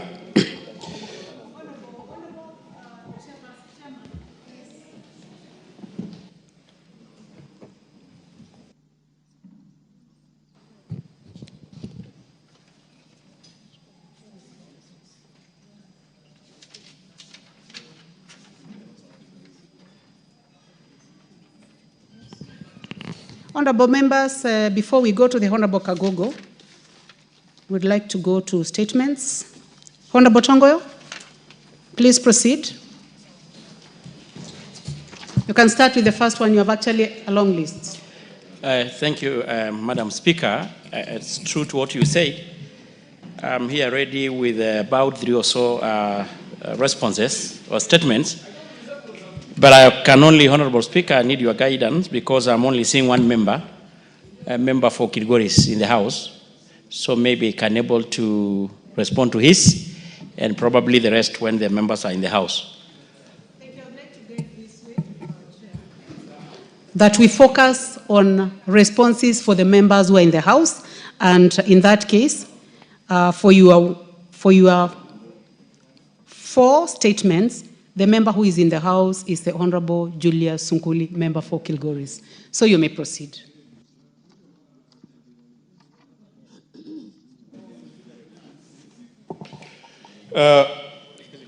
Madam Speaker, I think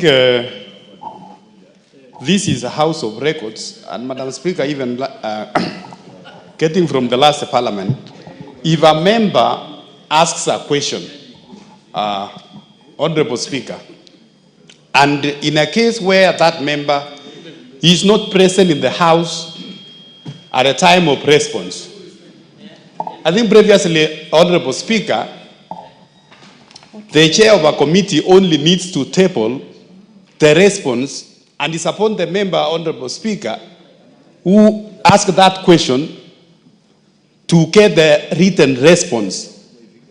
Otherwise, Honorable Speaker, you will have members asking questions during the time of response. They are not there. And then again, chairs are told again to repeat themselves, and come next week, they are not there. I want your ruling, Honorable Speaker, that where there is where the member, I'm not referring to you, Honorable Sunguli.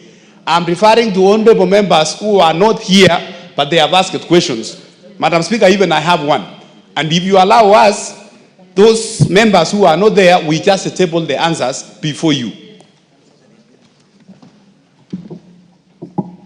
Honorable members, we will proceed this way.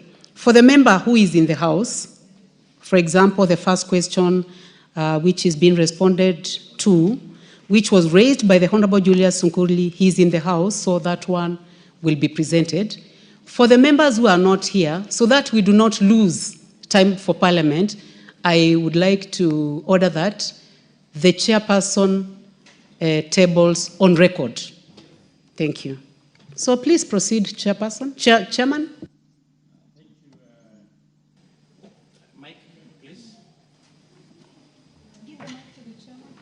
Thank you, Madam Speaker. So, in regards to your guidance, of course, I will have the two, which I will table. One for record. Before I respond to the Sunguli, I've got a response from the Honorable Member for Kisii County, Honorable Doris Donya, regarding the tragic death of Sylvia Kemunto and the escalating cases of gender-based violence. As you guided, once I'm done, I will table on the table. Also, Madam Speaker, also with me here, I've got a response from the Member of Parliament for Mogotio constituency, Honorable Ruben Kiborek. I just want to show that I don't, yes? Just take your seat for a minute.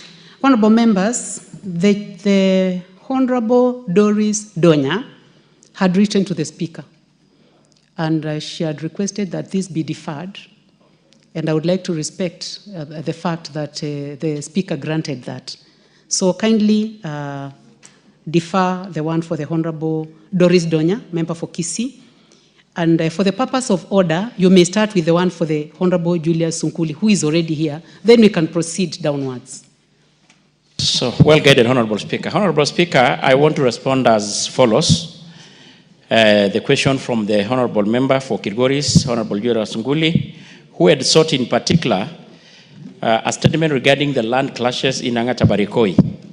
And in particular, the Member of Parliament wanted a report on who authorized police officers to use live ammunition against the citizens. Why did the land registrar and the surveyors go to survey the land belonging to the people of Angata Barikoi without their consent? And thirdly, why did the ministry retain police officers in Logorian station beyond their useful period? And are they serving special interest? And what interest is this being served? In first response, Honorable Speaker, the government regrets the event that happened in Narok County and wishes to condole with the families that lost their loved one during the unfortunate skirmishes on the 28th April. We pray for a quick recovery for the injured. The parcel of land known as Transmara Moyoi 2, located in Transmara South, has been the subject of protracted dispute, both within the courts and through the informal channels, and the land is in question, measuring approximately 6,325 acres. The ownership of land was formally registered under the Angata Cooperative Society following an adjudication process that commenced in 1976. However, 88 land titles arising from a subsequent adjudication process in 1986 were found to overlap with a portion of Moyoi 2. This overlap sparked a series of legal disputes which escalated to the Court of Appeal. The matter was eventually withdrawn from court and resolved amicably through the mutual consent among the litigants. This resolution is documented in a Court of Appeal ruling dated the 24th October 2024. According to the ruling, approximately 1,500 acres were allocated to the Kipsix community, comprising about 624 individuals, while the remaining portion, 4,825 acres, was retained by Angata Cooperative Society with the comprising of the members of the Maasai Syria community. The settlement marked a significant milestone in addressing the long-standing tension in the area, paving the way for the peace, hope, and lasting tranquility. The same Court of Appeal ruling directed the registrar and the county surveyor to implement the terms of consent within the 30 days. On the 28th, that is a beautiful day, during a planned demarcation of the land in question, a confrontation ensued between members of the public, land officers, and the police. In the process, 5 lives were unfortunately lost. Several people, including police and land officers, were injured, and 6 vehicles torched. On the use of lethal and non-lethal force, police officers are guided by national laws, National Police Service standing orders, and international human rights standards. Generally, the use of force is expected to be proportional to the threat posed, necessary under the circumstances, accountable under the law. No individual or institution explicitly authorizes the use of live ammunition against an armed citizen. However, officers are trained and empowered to assess the situation and respond appropriately in real time. Live ammunition is regarded as a last resort, only to be used when an officer or another individual faces an imminent threat to life or serious injury, when non-lethal options have failed or are deemed insufficient to neutralize a lethal threat. The IPOA is currently investigating the incident, and any police officer found culpable will be dealt with according to the law. As the investigation gets underway, we have taken administrative measures and redeployed all police officers in sub-county, including sub-county police commander, the sub-county criminal investigation officer, and the OCS. We also transferred the deputy county commissioner. On the second, I'm still, protect me, Honorable Speaker, I'm still reading. You will have your time, Honorable Ngano. Why did the land, on the issue of why the land registrar go to survey the land, Honorable Speaker, based on the 24th, on the Court of Appeal, ruling the land demarcation. What is out of order? Madam Speaker, I think the chair, I'm sorry to interrupt, ma'am. I think the chair is misleading this house by stating that the DCC has been transferred and the DCC is still working there. Chair, please, you have been in this house together with me Yes, from I have the year been, but you see, I 2013. And Madam I Speaker. have a lot of respect for you. I know this matter is extremely emotional, but I would like to ask you to take your seat until the chairperson finishing responding not to yourself, but to the Honorable Member for Kilgoris, who is attentively listening. After that, we will give you an opportunity as one of the community leaders to make your comments. So as emotional as it might be, please keep your cool until the chair finishes. It's not upon you to tell us. It is the member who asked, but you will have your time. You will have your chance, I promise you. Please proceed, Chairman. Thank you, Madam Speaker. Because Honorable Ngeno is a high-ranking member in this House and he knows the rules and the procedures, I think just fair he allows me finish. Definitely you'll have the time to ask the necessary questions. Honorable Speaker, I was on the second question on why the land registrar and surveyors go to the land. Based on the 24th October Court of Appeal ruling, the land demarcation activities scheduled to take place on the 28th by the government officials were lawful, legitimate, and grounded in due process. On the last part, on why the ministry retained the police officers in Ngata Logorian beyond their useful period, Honorable Speaker, no officer has been retained in the Logorian police station beyond their designated or useful period. All officers posted at Logorian police station had served for less than 3 years. All transfers and postings have been carried out in restricted adherence to the stipulated National Police Service, human resource policies and guidelines.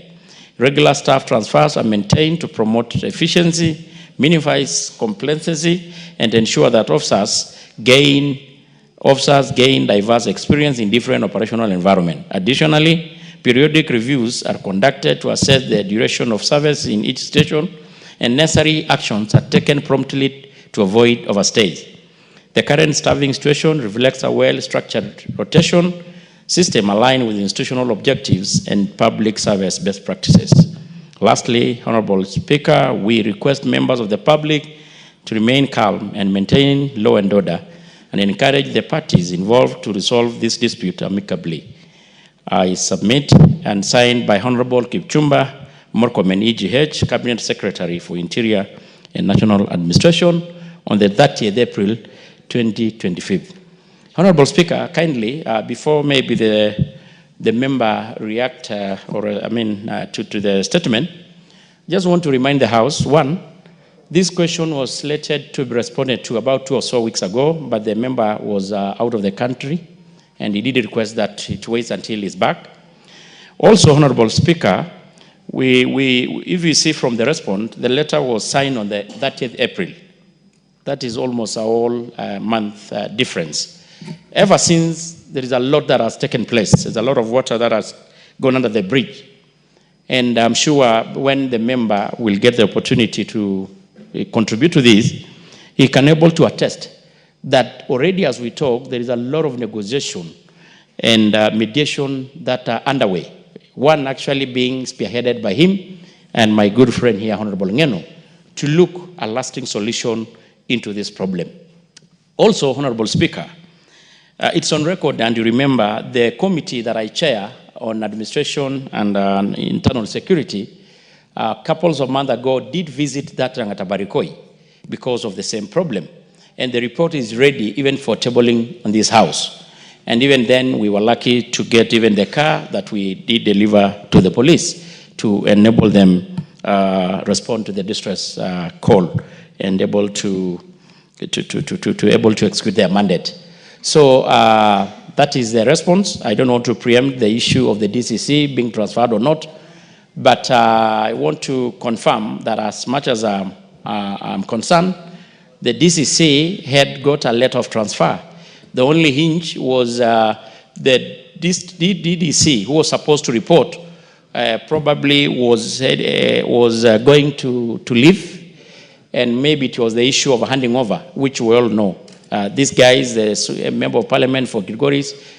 Despite that being his member of parliament, he was a very senior civil servant before, and even here. So maybe the issue of handing over. That's what I want to state. Chair, I think you've done Yes. justice. Thank you so much. So I don't want you to go beyond that, because we'll give a chance to the Honorable Johanna Ngeno. But I would like to give a chance to the Honorable Julius Sunkuli to tell us whether this is satisfactory or not. Please proceed. Madam Speaker, I want to thank the chairman for the statement that he has made. But before I make a comment, another comment, I would like to thank many members of this House, beginning from my own colleague, other colleague we are from Transmara, Honorable Ngeno, the majority leader of the Senate and other members who came to condole with us when the people of Wangata Barikoi lost their 5 persons. I also want to thank members of the government who came to help us, to condole, to say sorry to those who lost their lives. Madam Speaker, this thing has 2 portions. The first portion is about the land, and the other one is about security. And I must say, when the comments that have been made by the chairman on matters on security, on land, are somehow correct. Actually, let me not delve into the land issues, because there is a process that we have initiated, and the government is involved in it, and we are all involved in it, to ensure that whatever disputes in land that arose from the land have been resolved. The elders from the Kipsigis community, we have met them. Government has met them. The elders from the Maasai community, we have met them, and the government has met them, and we believe that there is going to be a lasting solution on this. But Madam Speaker, the reason why I asked this question and directed it to the chairman for security is because there were security issues. And I want to ask the chairman a few questions on security. First of all, Mr. Chairman, how can you say that there was need to use live bullets? I'll stop you briefly. Honorable members, it is extremely important for students to get recognized. And when they come and we continue and they walk out before we recognize them, it is not in order. So I would like to welcome students. Seated in the speakers gallery this afternoon, we have students from Kirobon Girls High School, Rongai constituency, Nakuru County, and from Ganaria Girls High School, from Limuru constituency, Kiambu County. You're welcome to the National Assembly. You may proceed. Thank you, Madam Speaker. So the chairman has said in response that police officers can use commensurate force. How did it become necessary to use guns? Did these people have guns? How did they become targets of bullets? Yet they were either armed in a lesser manner, or at least they were not armed with guns. That is not commensurate effort, and the chairman must go back and ask the minister to explain that thing. The second thing, Madam Speaker, which the chairman should tell us about this thing. Somebody must have given instructions for people to be shot dead. Somebody must have done so. And if nobody did so, is the chairman telling us today that we will never know who actually shot these people? Because our concern is we want to know who shot these people. If we know that, then criminal activities, criminal action should be taken to apprehend them. And if these people have been transferred, the police officers, can we be told where they have gone so that we can tell the people of those areas to be alert that those people are actually killers? Madam Speaker, I would like to invite, if you, with your permission, to invite the chairman to look you in the eye, and confirm that Mr. Jubat, the district, the DCC of Lolgoria or Kilgoria or Transmara South, has actually left that station. And if it is true that he was transferred, can you stand and proclaim the name of the DCC who was transferred to Lolgoria to take over from him? That it is only the handing over that is waiting. Who is he supposed to hand over to? What is the name? And can he confirm that the DCC was chairing a land control board meeting just the other day? Mr. Chairman, this is giving us a serious issue, because we know your integrity, but you have been made to read a statement which is not true. Those officers are well seated there, and we don't understand. We don't hate them. I personally have nothing against it. But how can a whole government stand up and say that the DCC has been transferred, knowing very well that he has not been transferred? Just tell us he's not been transferred and we will live our lives as usual. And lastly, Madam Speaker, I know that IPOA has been told to go there. And does the chairman know? David Bowen, Chair. Thank you, Madam Speaker. Madam Speaker, if it is true. What exactly is out of order? Yes, the statement by the Honorable Chair. If it is true that the Honorable Chair read that the DCC was transferred and these two honorable members are confirming that the DCC is still there, Madam Chair, I think, Madam Chair, it is good that you rule that the chairman is out of order and order the Honorable CS to appear himself here, because he is reading the statement on behalf of the Cabinet Secretary. Because as I heard from him, that statement was written and signed by the CS. So that now we confirm the true position. Otherwise, the two honorable members are just speaking to each other, Honorable Speaker, and we are not going anywhere. In mind that the person or the honorable member who asked this question had not completed his questions, and his questions are very clear. I think, Honorable Kagogo, you are raising on Standing Order number 91 on responsibility for statement of fact. And from where I sit, I do not know who will take responsibility for the statement of fact, bearing in mind that the chair is reading a statement from the cabinet secretary. But I'm going to take into consideration what you have said. I believe the chair will also respond to that. Please conclude so that we give a chance to the Honorable Johanna Ngeno. Actually, in conclusion, not in conclusion, the last point that the last question I'm asking, how effective will IPOA be? Is the chairman aware that the police officers have been told not to cooperate with IPOA? Is there another channel that the chairman is going to use in order to bring these facts to be known? Otherwise, Madam Chair, I do not want to open the other wounds because the land issues are being resolved. We want the security issues to be resolved so that the people of Angata Barikoi can stay in peace. And if possible, Mr. Chairman, please bring back the GSU who went.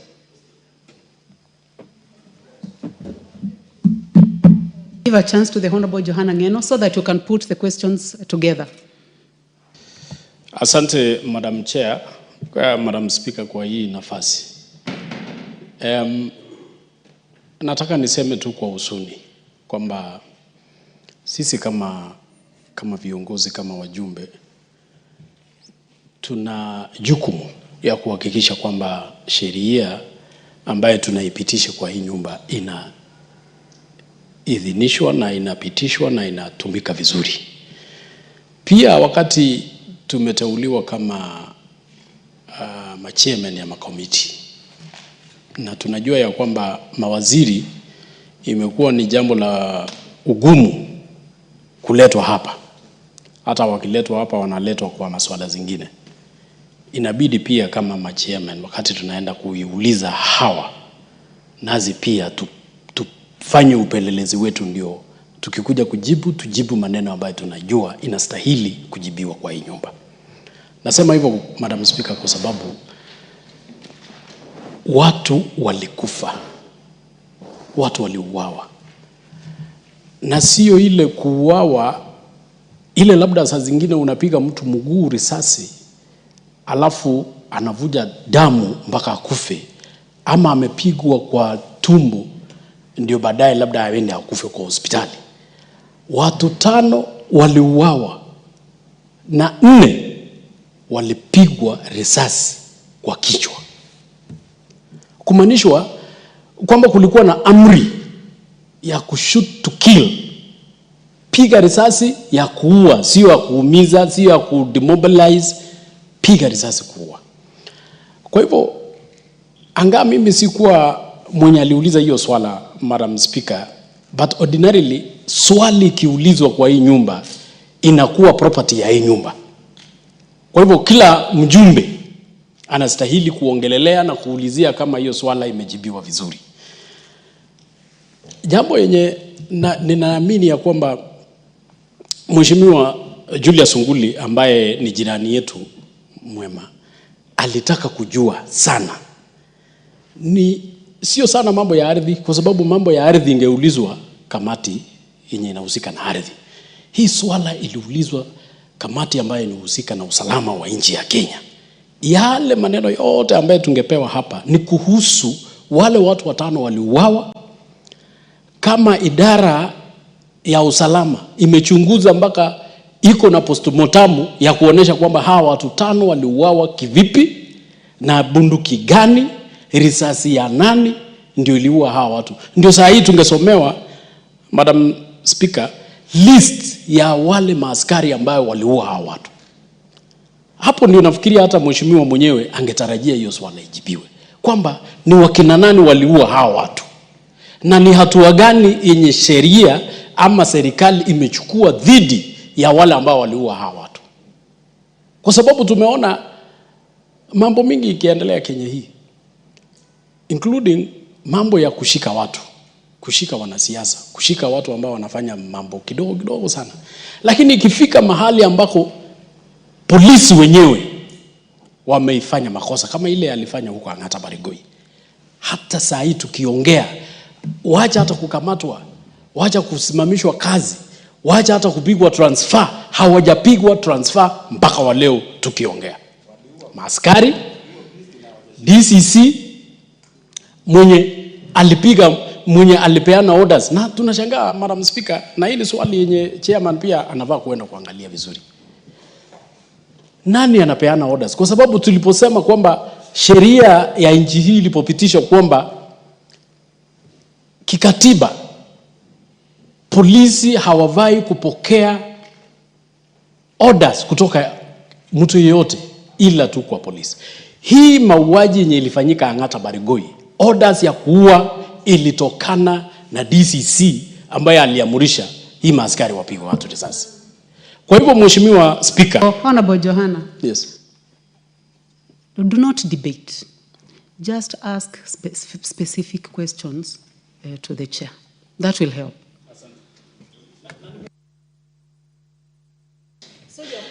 Nimeuliza kama tatu hivi. I give you 2 minutes now. Nimeuliza kama tatu hivi. Maaskari ambao walipiga hawa watu risasi wako wapi? Wako kazini? Wamekamatwa ama wamevutwa kazi? Hiyo ni swali ya kwanza. Swali ya pili, DCC ambaye tunaambiwa kwamba alipigwa transfer, ambaye saa hii ako ofisini huko Lolgorian. Mimi mwenyewe ningependa kusema ya kwamba labda hiyo sio makosa ya chairman, lakini tungependa Mheshimiwa Speaker, huyo waziri aletwe hapa ajibu kwamba huyo DCC bado wako kazini ama hayuko kazini. La tatu, tungependa pia tujue kutoka serikali, hii mauaji inaendelea Kenya mzima, including hiyo Ang'ata Barigoi, including hata hii ya priest yenye aliuawa juzi na risasi. Hii watu na including pia, kwa sababu baada ya hawa watu watano kuuawa, siku mbili baadaye mtu mwingine pia hapo aliuawa na risasi, lakini mpaka waleo hakuna mtu amekamatwa. Wale watano hakuna mtu wenye amekamatwa wenye alihusika. Yule moja pia ambaye anaitwa Lang'at hajakamatwa mwenye waliuaua. Yule priest yenye tuliona juzi hata hajazikwa. Wale watu walimuua hawajakamatwa. Kwa hivyo tunataka kujua kama serikali inahusika na haya mauaji ama wao wenyewe wameshindwa kutekeleza hiyo kazi.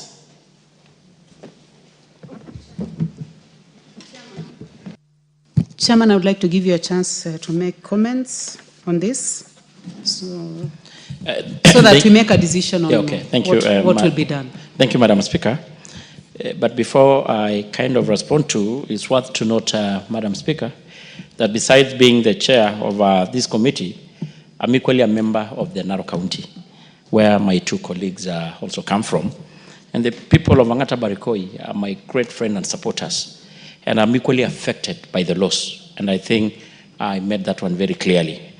Secondly, Honorable Speaker, is also worth noting, as well put by yourself, that of course the statement is written and signed by the Speaker, by the CS. And the statement was signed and written on 30th, almost a month ago. So if for some reasons, maybe some information, especially on the transfer of the DCC, I may need to look for the latest update status report, because as far as I know, that DC was supposed to be transferred immediately. The CS was there, he pronounced it, and I actually want to ride on actually what my colleagues have said, that unless it's serving somebody's interest, that DCC was supposed to have been transferred just immediately. And if it is still there, I need actually to look the reason why it's still, because the issue of handing over may not take a month. But if need be, as asked by Sunguli, maybe next week, Honorable Speaker, I can able to come with the latest update, especially on what happened with the DCC who was supposed to go there. On the issue of IPOA, I want to assure the House and the country that this is an institution that is mandated by law to look excesses of the police. If there are rogue police officers who take the law by their hands and kill innocent Kenyans, the IPOA is the mandated institution to undertake investigation and bring them to books. And I want to assure the country and the Member of Parliament that they are well-resourced, they're well-competent, and they can able to do the job. And I want also to say, Madam Speaker, on the issue of the police officers who were stationed in Angata Barikoi, at least that one I can confirm that the majority of them have been since transferred. But if there is one or two who have not, I can still able to make the case with IG so that they can able to be transferred. Because until then, at least the people who are affected will be able to see sense of justice and fairness being done. On the other question, because I think the issue of the DCC, I made it clear, you can give me to Tuesday next week to give the status update on why the DCC is still in Lorgorian, because I'm not aware whether he chaired the meeting. I think that is all I have to say. I want also to appreciate, Madam Speaker, that as much as has been confirmed by the two colleagues, there is a lot of negotiation and mediation ongoing on the issues of land. And I'm very hopeful that we can able to get an amicable solution and a lasting peace into this problem. And once the issue of land is sorted, because it has been the cause of all this problem, then the security issue will be also equally be sorted. Honorable members, I do not know whether you would like us to continue doing the back and forth. I want to give a ruling, honorable members, because the House must make progress. We have several questions to be responded to. And I have listened to the honorable member for Kilgoris, and he appreciates that the question is partially satisfactorily responded to. But there are a few issues that he needs to be updated. And the chair has committed to be able to avail this information in a week. Just give me a minute before. I give you... Just a minute. Okay. There is a question, I'm sure that's what he wanted. On the issue of the use of live ammunition, it's very clear, Honorable Speaker, here, even from the response from the Speaker, from the CS and read by myself, no individual or institution explicitly authorize the use of live ammunition. So I think that should get on record. The statement is here. I will table on the House so that we don't get confused. There is no authority whatsoever given to anyone to kill innocent and unarmed Kenyans. So I think that should be rest of that. Honorable members, for the purpose of progress, the chair will avail responses to the questions that have been raised by the honorable member for Kilgoris and the honorable Johanna Ngeno next week in your committee sittings. Thank you. In committee, not in the House, honorable members, in the committee. You have other questions? The question by the Honorable Doris Donya, that one we have said deferred on request to the Speaker, which was accented to. The other two, please table on record. I think I'd read them. Actually, it's only one. The other one was not ready. I can assist you. The one by the Honorable Adan Kainan, member for Elders. I don't, Madam Speaker, I don't have Sorry. that one ready. Sorry. I want to take that again. Listen, by the Honorable Beatrice Kemei. She's not in the House, so would you like to table on record?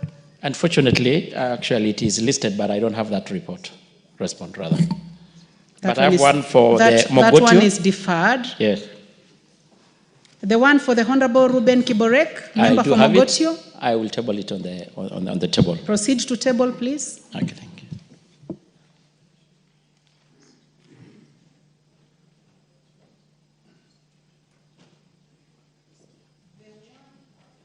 The one for budget. I'll go now to the one for blue economy. Please proceed, Chairman. Thank you, Madam Speaker. Madam Speaker, I have a response of a statement by the Honorable Kainan, who is the Member of Parliament of Elders.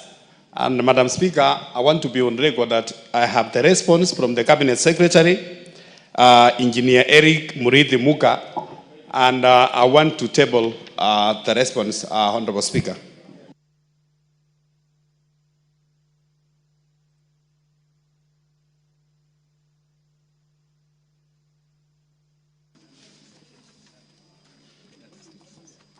Honorable members, the other statements.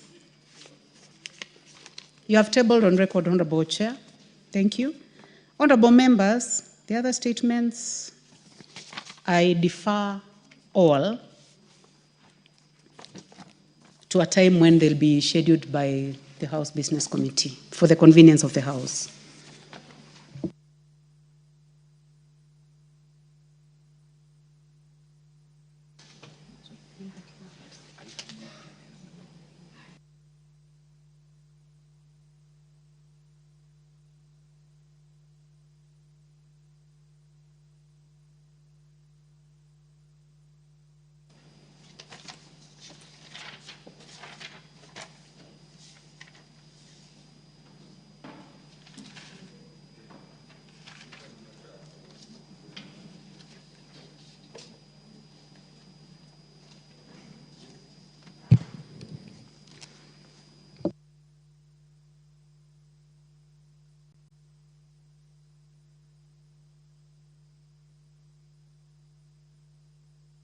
Yes, we can. Okay, next order. That will be number 8.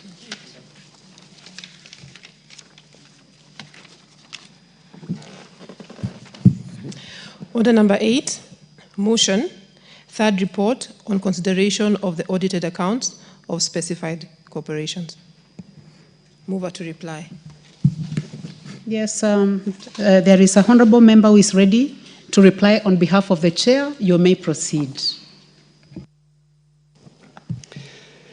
Thank you, Madam Speaker.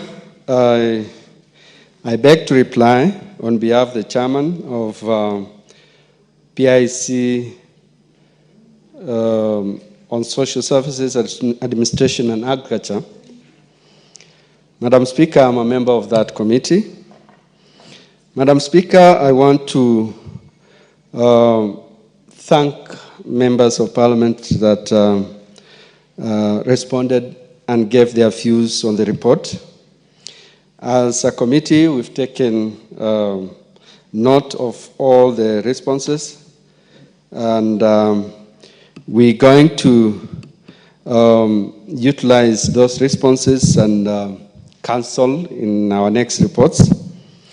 Madam Speaker, I only want to beg that the Committee on Implementation, once this report is adopted, will be able to take up and fast track all the recommendations that we made in that report, so that the state corporations will be able to utilize the responses and the recommendations and align with the regulations and what we recommended.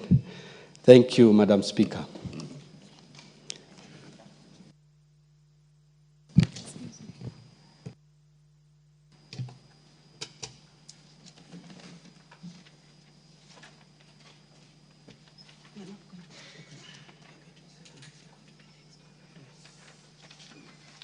Thank you, honorable members. Also, for the convenience of the House, I defer putting of the question to a time when it will be scheduled by the House Business Committee. Next order.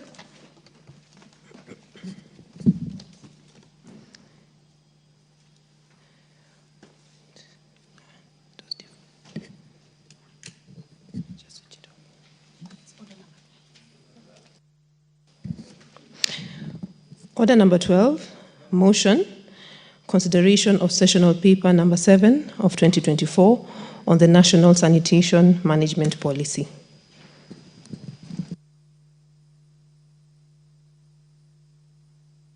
Chairperson, Departmental Committee on Blue Economy, Water and Irrigation, Honorable Kagogo, please proceed. Thank you, Madam Speaker.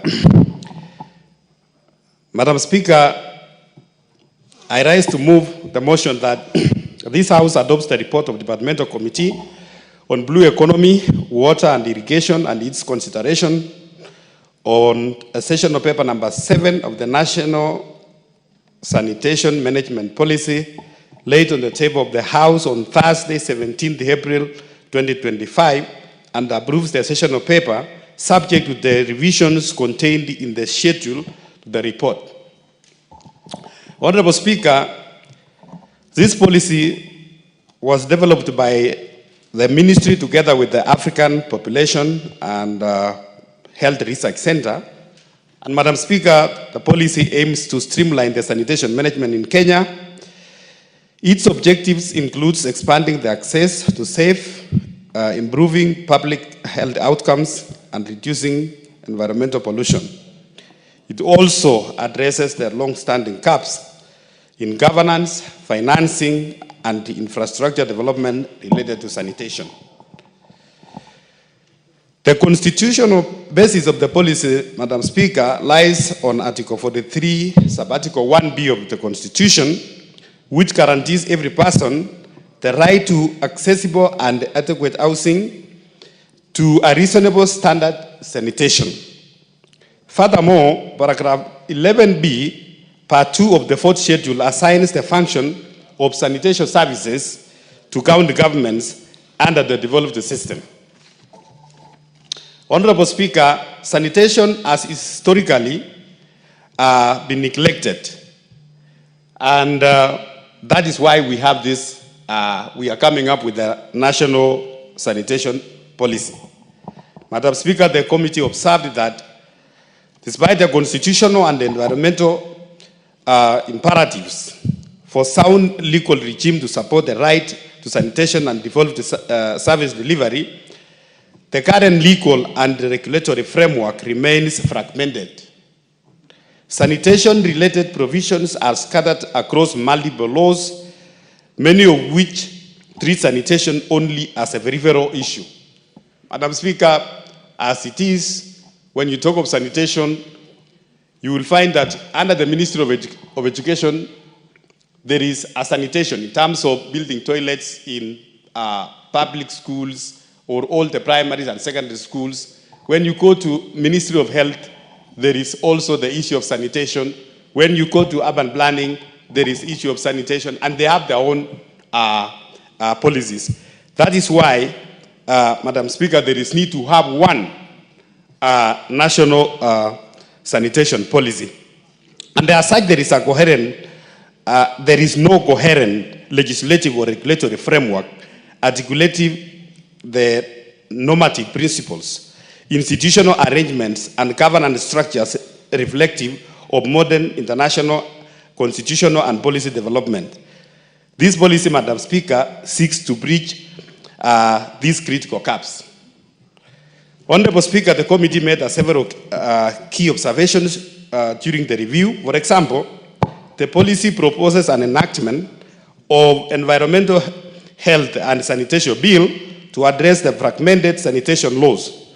However, the committee recommends that the ministry, that's the Ministry of Water and Sanitation, also considers amending the Water Amendment Act, CAV 372, to incorporate the sanitation issues, as these are closely intertwined and with water management and related infrastructure.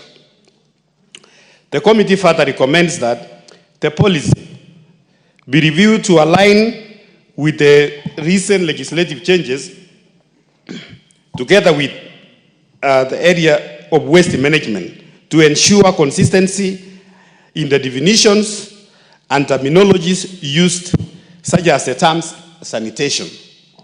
Honorable Speaker, clarity on the roles and responsibilities of the national government and the county governments and the other stakeholders is essential. Paragraph 6 and 7 of the policy refers to an annual multi-stakeholder review forums coordinated by the ministry responsible for sanitation. This forum is intended to monitor and evaluate the policy implementation based on a clear national guidelines. The committee recommends that these guidelines, regulations to be developed by the ministry, should explicitly outline the mandates of the county governments and relevant agencies to avoid the overlaps and conflicts in the implementation. After a thorough review of the session of paper number 7 of 2024, Honorable Speaker, and the consideration of the submission by the key stakeholders, the committee recommends the approval of the policy, subject to the revision outlined in the Schedule 1 of the report. And Honorable Speaker, when we sat as a committee and there were, the ministry appeared before us and many stakeholders, we realized, Honorable Speaker, that as a government, over the years, we've been looking into the water projects, water distributions, and we've been disregarding the sanitation over a while. And that is why when the ministry, together with the stakeholders, Honorable Speaker, came up with this policy as a committee, we thought it is wise that we prove it before this House, and we approve that report.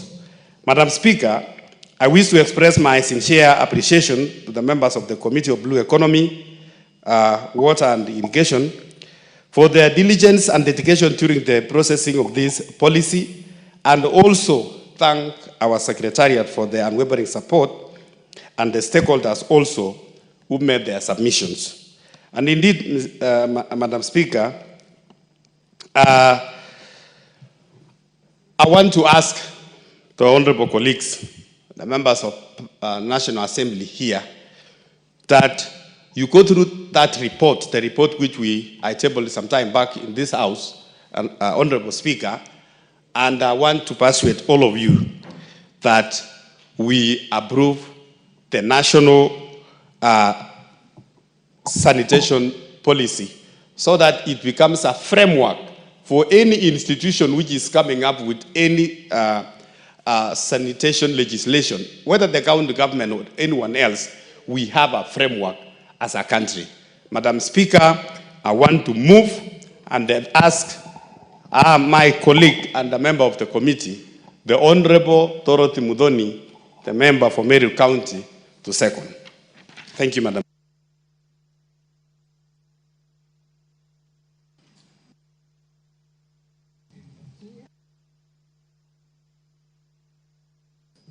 Honorable Mudhoni, please proceed.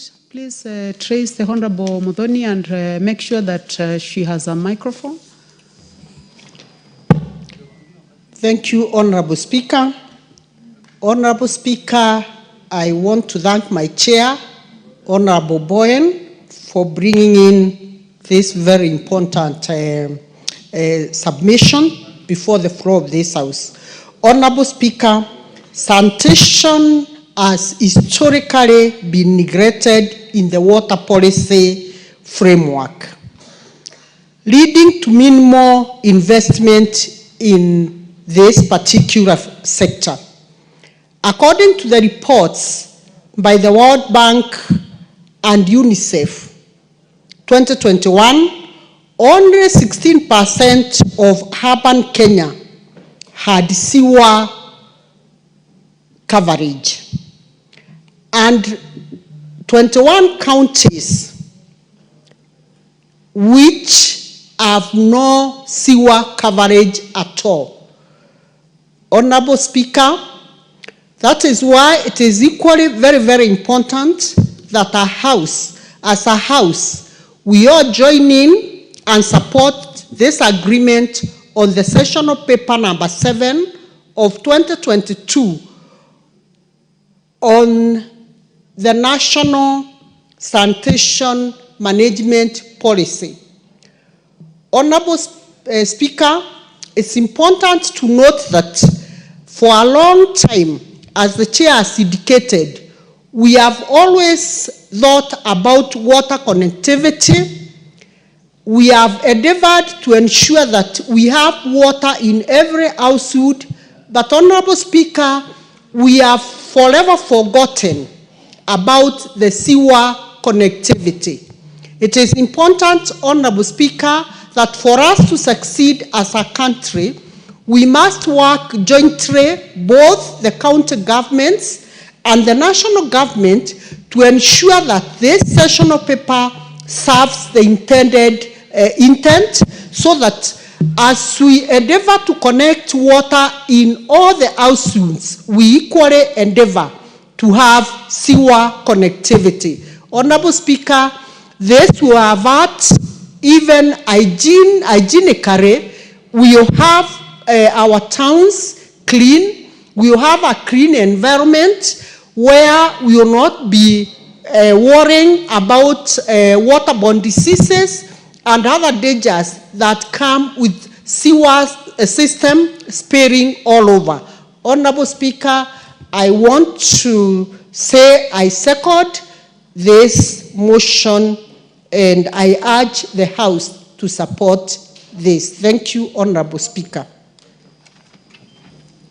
Thank you very much. Honorable members, I now propose the question that this House adopts the report of the Departmental Committee on Blue Economy, Water and Irrigation on its consideration of sessional paper number 7 of 2024 on the National Sanitation Management Policy laid on the table of this House on Thursday, 17th April 2025, and approves sessional paper number 7 of 2024 on the National Sanitation Management Policy subject to the revisions as contained in the schedule to the report. Yes, Honorable Sonkoli.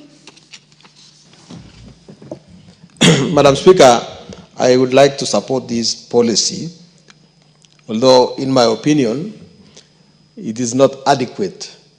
And I have not heard the chairman or the mover of the motion say how much public participation this has gone through, or at any rate, the quality of the public participation for this. Because, Madam Speaker, this is an area of our life that actually requires a lot of attention. I know that at the preamble at one of the preambles, the principal secretary, Mr. Julius Kurir, has said that the intention of this policy is to make Kenya a clean, a prosperous, and secure country. But you can see, Madam Speaker, because all of us travel, especially to the West, that we are still below the mark a lot. And that we need actually to pay attention to our sanitation among everything else. You know, when you go travel outside Kenya, you get the impression that people believe that Africans are dirty and that things that come from Africa are not clean. The food is not clean. And when you visit Africa, you visit with a bottle of water because the water is not clean. I was in Geneva the other day, and in Geneva, you are advised not to buy water because the water from the tap is clean. But we need to pay attention to a number of things. The first thing that I would like to ask that this policy, although it has been mentioned, is on this issue of defecation. That many people in our country still go to the bush to answer the call of nature. And this in itself has a lot of problems, because sometimes the places where the people go to have to call of nature are places which are close to the water sources, and that in the end, this finds itself in our water and makes it dirty. It must be strong part of the policy that in every marketplace, in every town, the county government must provide toilets for the people. It must be the case. And that we should eradicate totally this idea of open defecation. There are some markets I have visited, Madam Speaker, where they are asking the MP, can you do for us a toilet? So you wonder, if you don't do that, and the county government has not done so, what are the people going to do about their sanitation? The town is going to be dirty, and you are not likely to find a bush nearby that is clean enough for even the goats to eat the leaves. This is one issue that becomes very important. And Madam Speaker, there are a lot of bad manners that we Kenyans have that we need to get rid of in order for our country to be clean. If you are driving from Kisii to Nairobi, on the way, you have to be careful to close the window because somebody is going to eat something and throw the litter on your car. And if your window is open, it will actually hit you. But even if it does not hit you, some of it hits the ground. And if we do not get rid of these bad manners by legislation, it is going to be a problem. Many people have made a policy in their countries that if you are chewing gum, you have to bear a certain level of responsibility, because gum in itself is not biodigestible. And things that are not biodigestible are going in the end to ruin our environment. But more fundamentally, Madam Speaker, in how many counties do we actually have a sewage? We are still using the old system where we build houses and you have your own septic tank and you don't know eventually where this is going to land. As a matter of policy, each county must provide for each town and have a place where the waste, either solid or liquid waste, eventually lands. That is what this policy seems to lack. And we need to embed in these policies. We do not give counties a responsibility without giving them a punishment against it.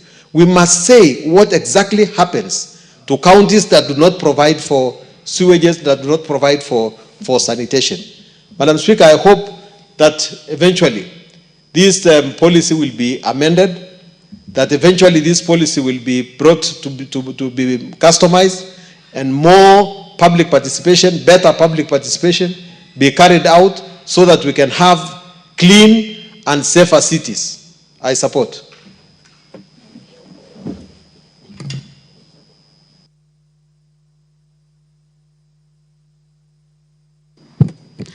The Honorable Indikiri Mugambi, member for Vuri. Some people would like to call it Bori, but it is Vuri. That's the correct pronunciation, Madam Speaker. Madam Speaker, the national sanitation policy is long overdue in this country. Mr. Speaker, having a clean sanitation facilities is embedded in our constitution, that every Kenyan deserves clean and sustainable environment, particularly sanitation framework. Madam Speaker, a policy is a guide on planning, Madam Speaker, on implementation, regulation, and monitoring. That's what the policy is supposed to address.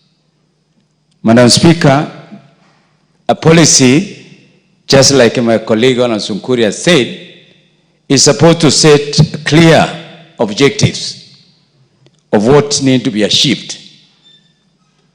Madam Speaker, it needs to set standards, the scope of and coverage. It needs to set the institutional frameworks. It also needs to set how the financing will be done. It's also supposed to set the relationship between the county government and the national government. And it's also supposed to be setting how the monitoring upon implementation will be carried out and evaluated. What the chairman of the committee has done, he has just given us a very generalized view of what the policy is, but it lacked some information that is very key, because this is not a preserve only of the national government. There is interagency relationship that need to be put in, meaning we really need to call out a very detailed public participation to hear the views on what Kenyans would like to have in this policy. It's true, the session number 7 of 2022 stipulated and give the general guideline. It's upon us now to move to the second step and try to actualize. And I believe that is what the committee is trying to do. But for this purpose, because we are operating not at the international level of what can be defined as the best practice of having the best sanitation. It is high time that more time is spent so that we can come up with a clear policy that is acceptable, particularly because there are variations in the areas that is going to be implemented. Madam Speaker, you will realize that when we talk about the urban sanitation facility, we have the cities with a very high population. We have what we call the municipalities. We have the market centers. And all these require different levels of sanitation facilities. Meaning, we have to have adequate financing which need to be embedded in the policy. And saying that we are going to spend this amount of money, particularly on sanitation facilities, so that that money is guided, is not utilized for other purposes. Madam Speaker, Kenyans, after 60 years of independence, we need to be enjoying the best clean water. But now if you come to this city of us, Nairobi, I think majority of the rivers in this city are polluted against the international standards of human existence. Mr. Speaker, Madam Speaker, we have seen the national government being blamed on certain of these things, but it's a preserve of the county because water is a devolved function. So this policy must take cognizance of the fact that the county government have agreed. I'd like to give Senior a minute to conclude. Would you like to conclude in a minute? Okay. So, Madam Speaker, this is a very serious policy. It's not just a simple policy that didn't need to pass it through just because we need to pass it. After 60 years of independence, we lack a policy that is going to guide us for the future. So appealing to this House, just like my colleague Senior Sunkuli has said, we need to go deeper and put more meat on this policy. To me, this is just given a very small part of what this policy need to be. So I'm asking this House, please let's go back. Let's start from the bottom, going up to, from the small market center, because the population is increasing in towns. There's a lot of movement towards towns. But once you go to the town, the scarcity of water increases. So we give a chance. I'll give a chance now to the Honorable Adan Haji, member for Mandera West. Thank you, Madam Speaker. I was eagerly waiting for order number 15 to move that bill, but I'm also going to say one or two things on the policy. It is important that we have a policy on environment because this is where we live in, and the environment affects everybody. Everybody in this earth is affected in one way or another, and therefore, by having clean environment, by having proper disposal of sewerage, it means that the lives of people with proper disposal of sewerage are far much better. They will be healthier. And by polluting our environment, it means that our lives are compromised and even the lifespans are shortened.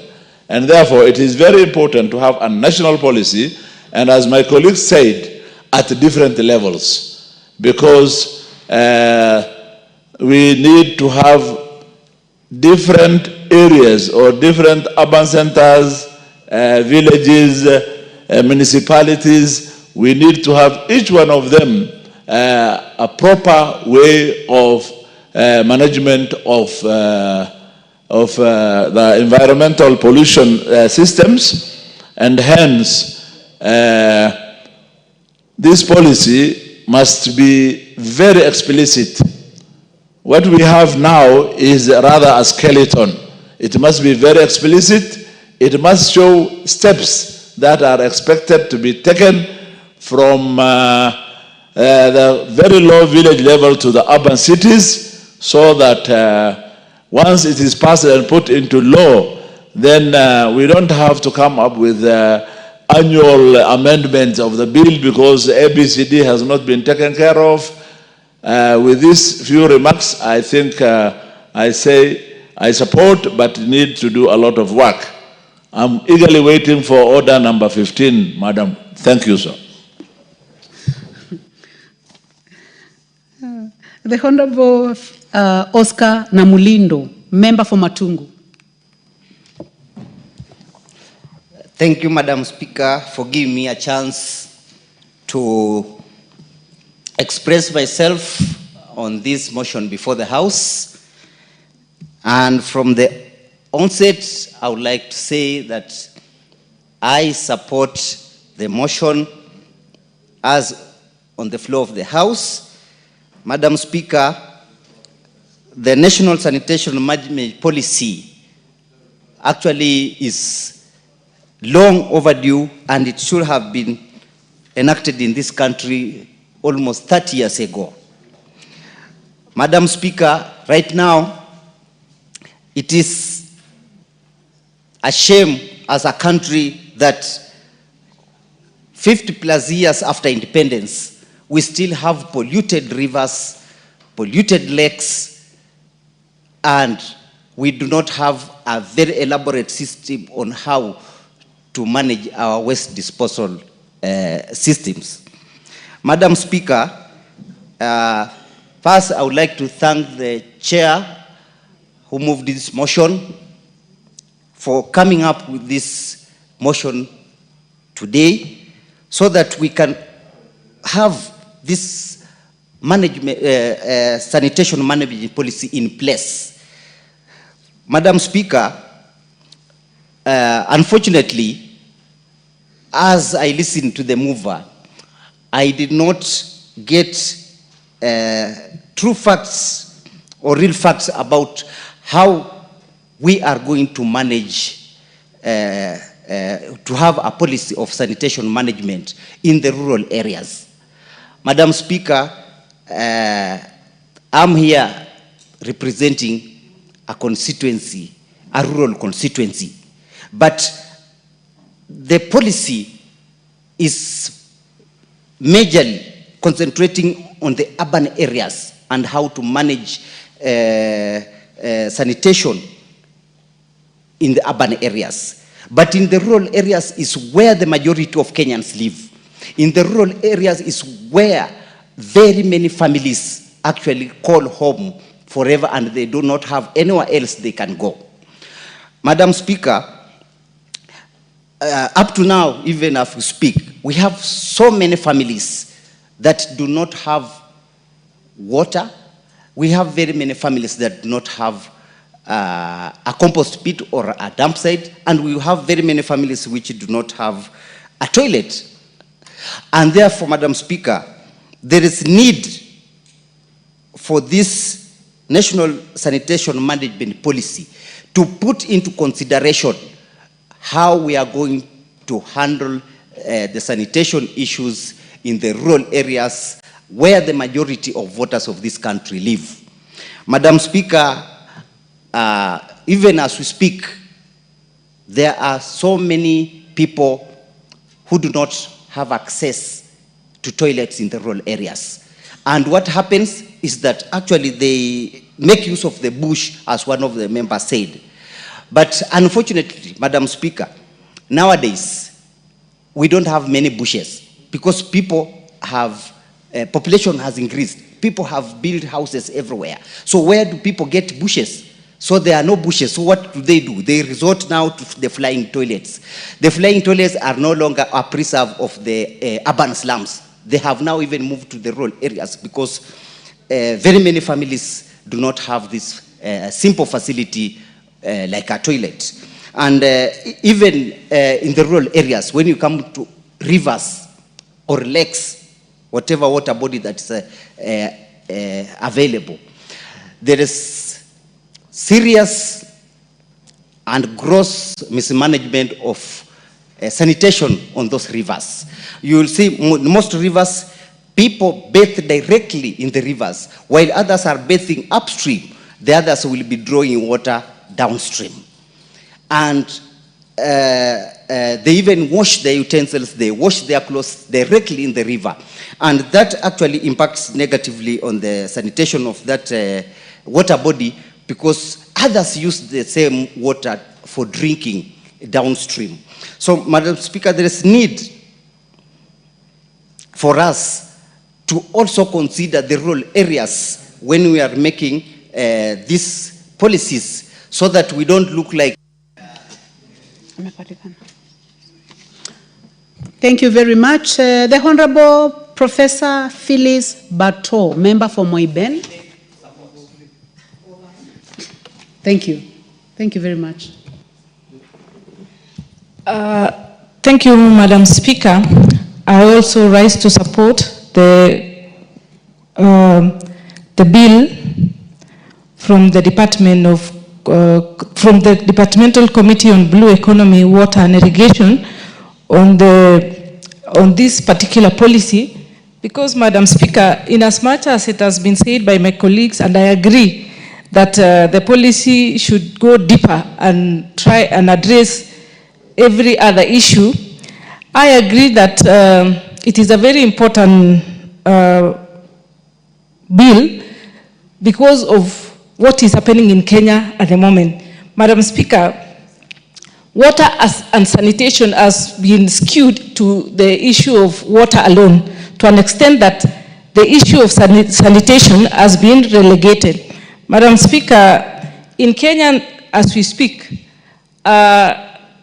water and sanitation is focused mostly on people, on the haves. I mean, it's a very rich affair. It's for the rich, for that matter, because it is only those who can afford to go to places. I mean, if you want to go to a washroom in an urban area in Kenya today, if you don't, you can only visit an hotel, a luxurious hotel or any hotel which has.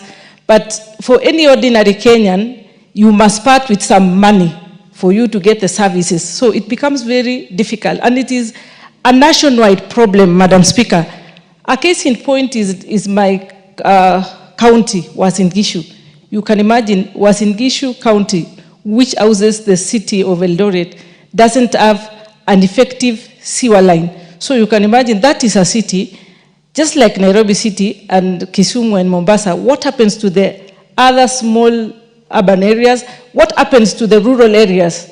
It becomes a very tricky situation. So I wish that this policy comes up to address and is cascaded to the entire country, from the urban areas to the rural areas, so that everybody benefits. Water is still also a major problem. In as much as we have, the country has tried to address the Constitution, Article 41 on housing and sanitation, water in urban areas is still a problem. Water in rural areas is a problem. Sanitation, you know, water and sanitation are one and the same.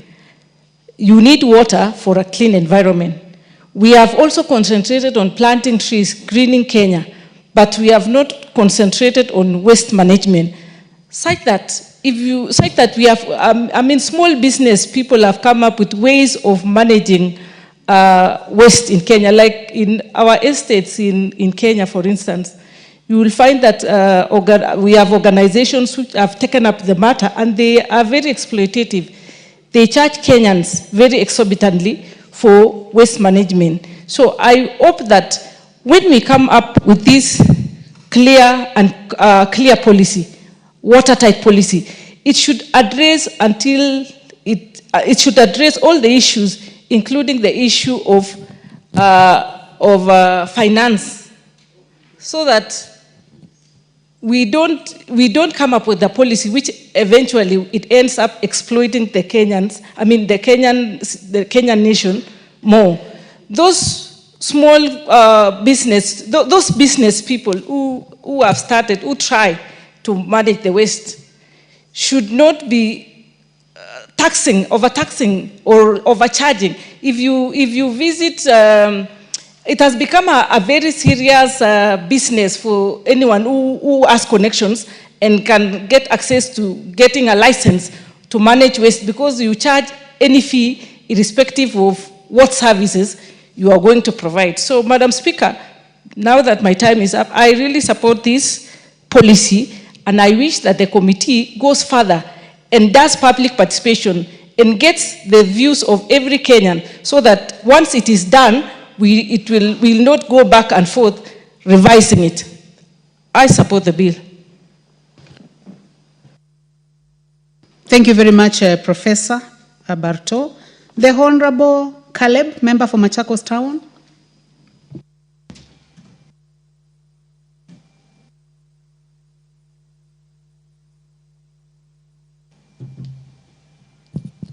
Thank you.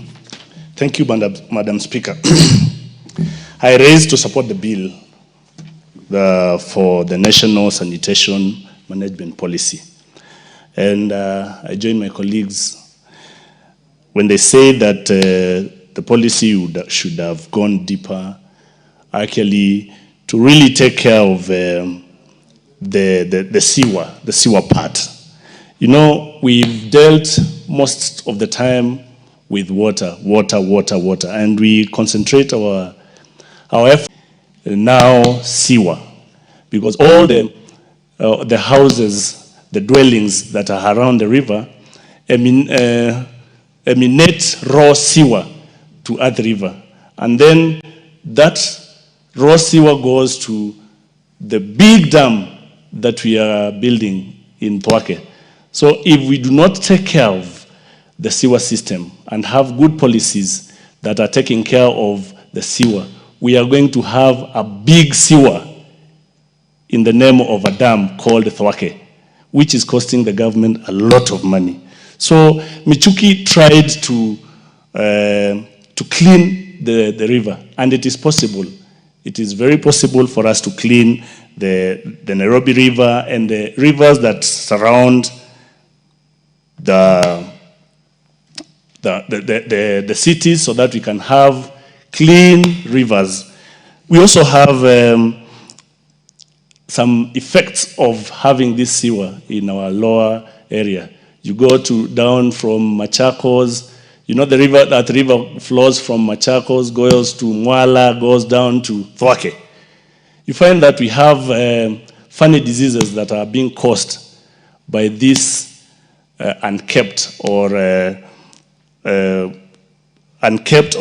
not properly managed sewer or properly managed river, like cancer. In the industries that surround Earth River, as I said, Madam Speaker, they emanate all the carcinogenic waste into that river, and then it goes down.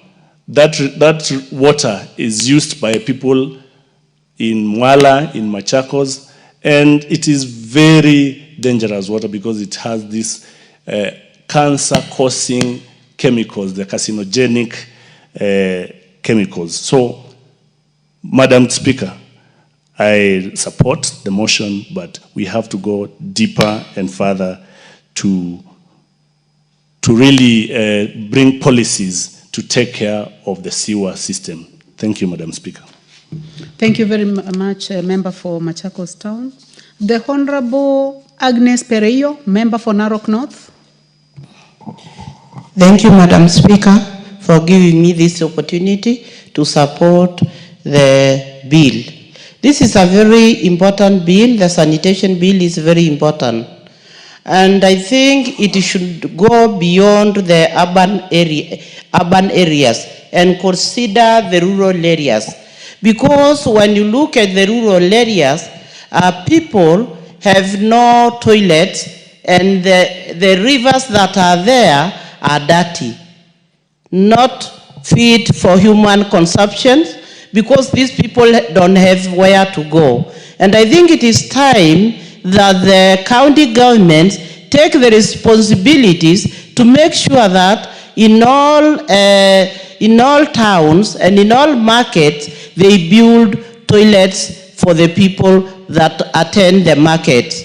And I think it is time that we consider our people and make sure that they don't also take contaminated water.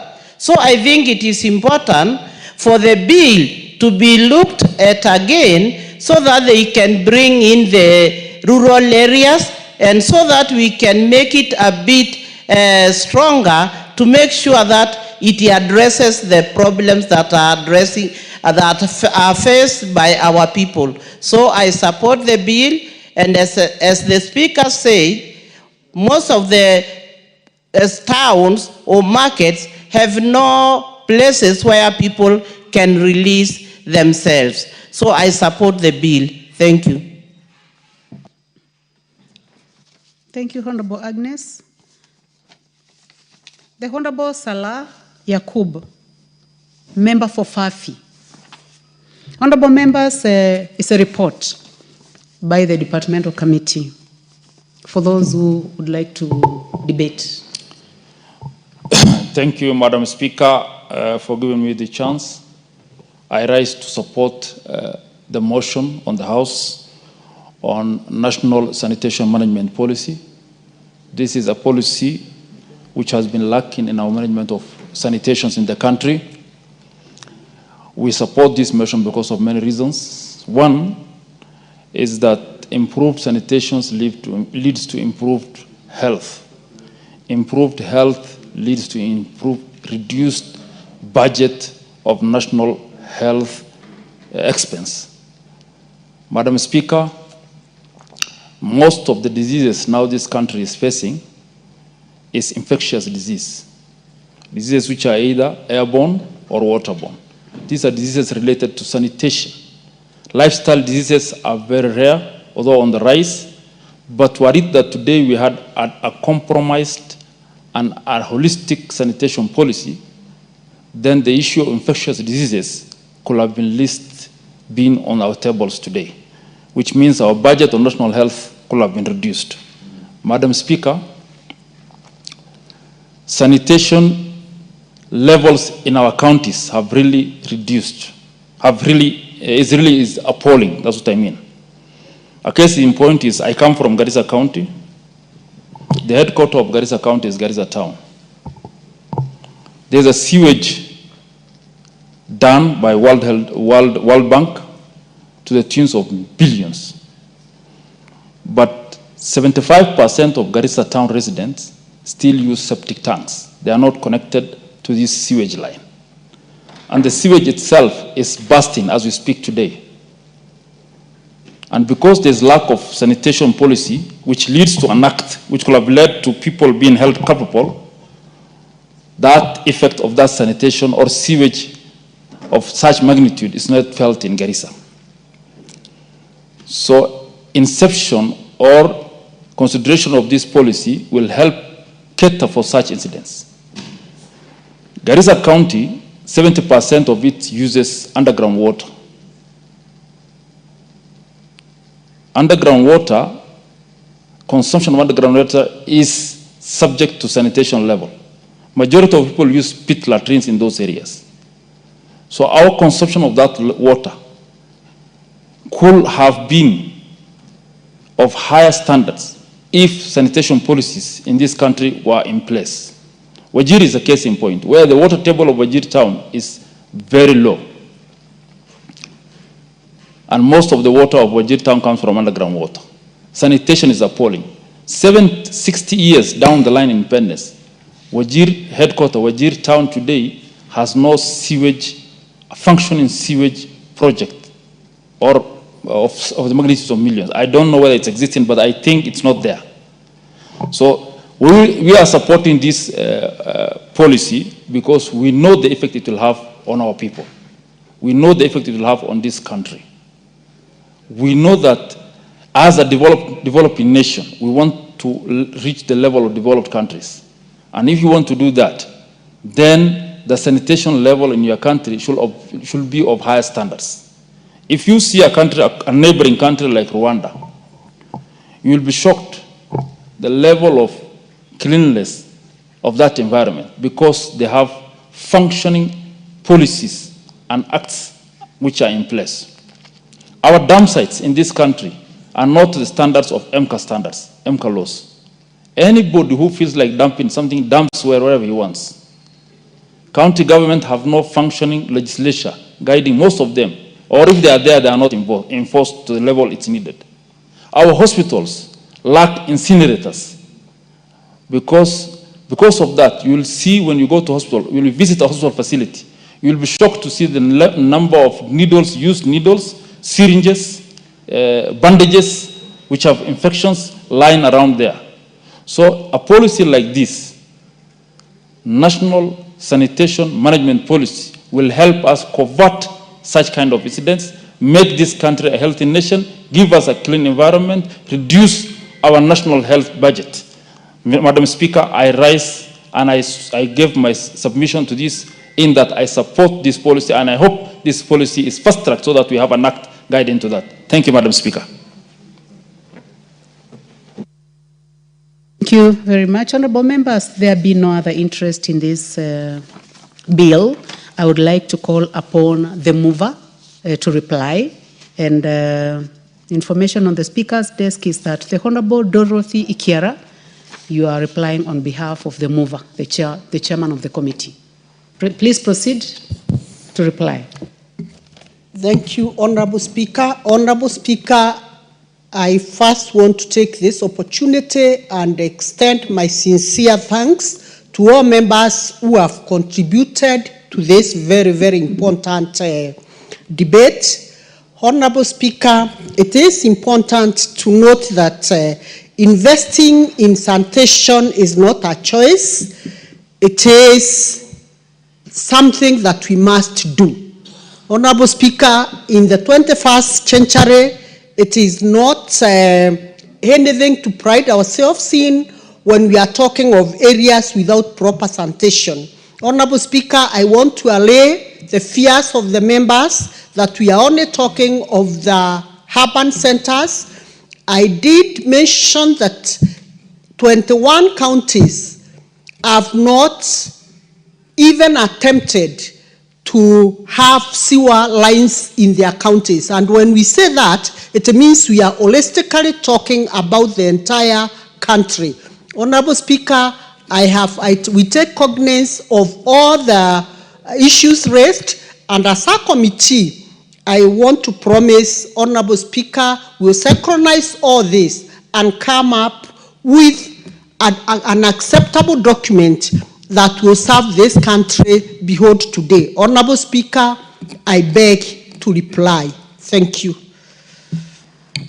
Thank you very much, Honorable Dorothy. Next order.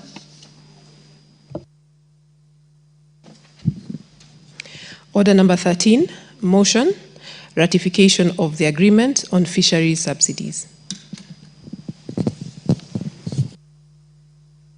This is by the chairperson, Departmental Committee on Blue Economy, Water and Irrigation, and I am informed that Honorable Dorothy Ikiara, you are the one who is moving this motion on behalf of the chair. You may proceed. Yes, what is out of order, member for Buri? Madam Speaker, this is a very important agreement for the House to rectify, because it falls under international treaty agreement and World Health Organization. To be fair to the committee and to be fair to the mover, this House lacks the quorum to listen and to pick up the motion as it is. So I'm asking that the Speaker, you consider this on the request of Standing Order number 35.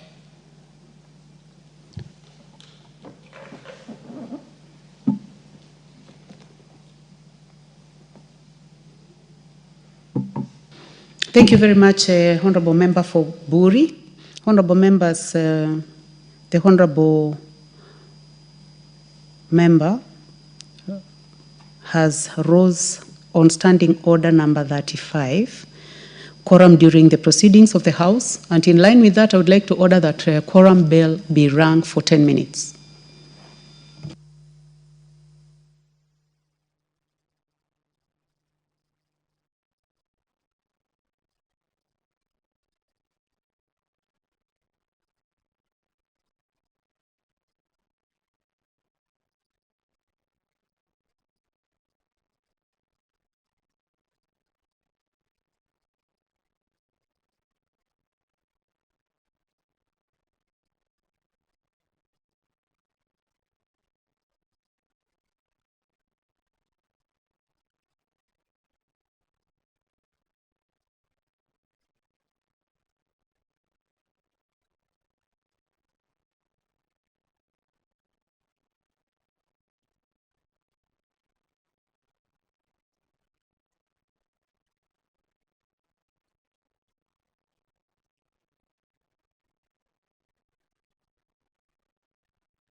Honorable members, clearly we are not able to raise quorum to transact business. And the time being 5 minutes past 6 p.m., this House stands adjourned until Tuesday, 3rd June 2025 at 2:30 p.m.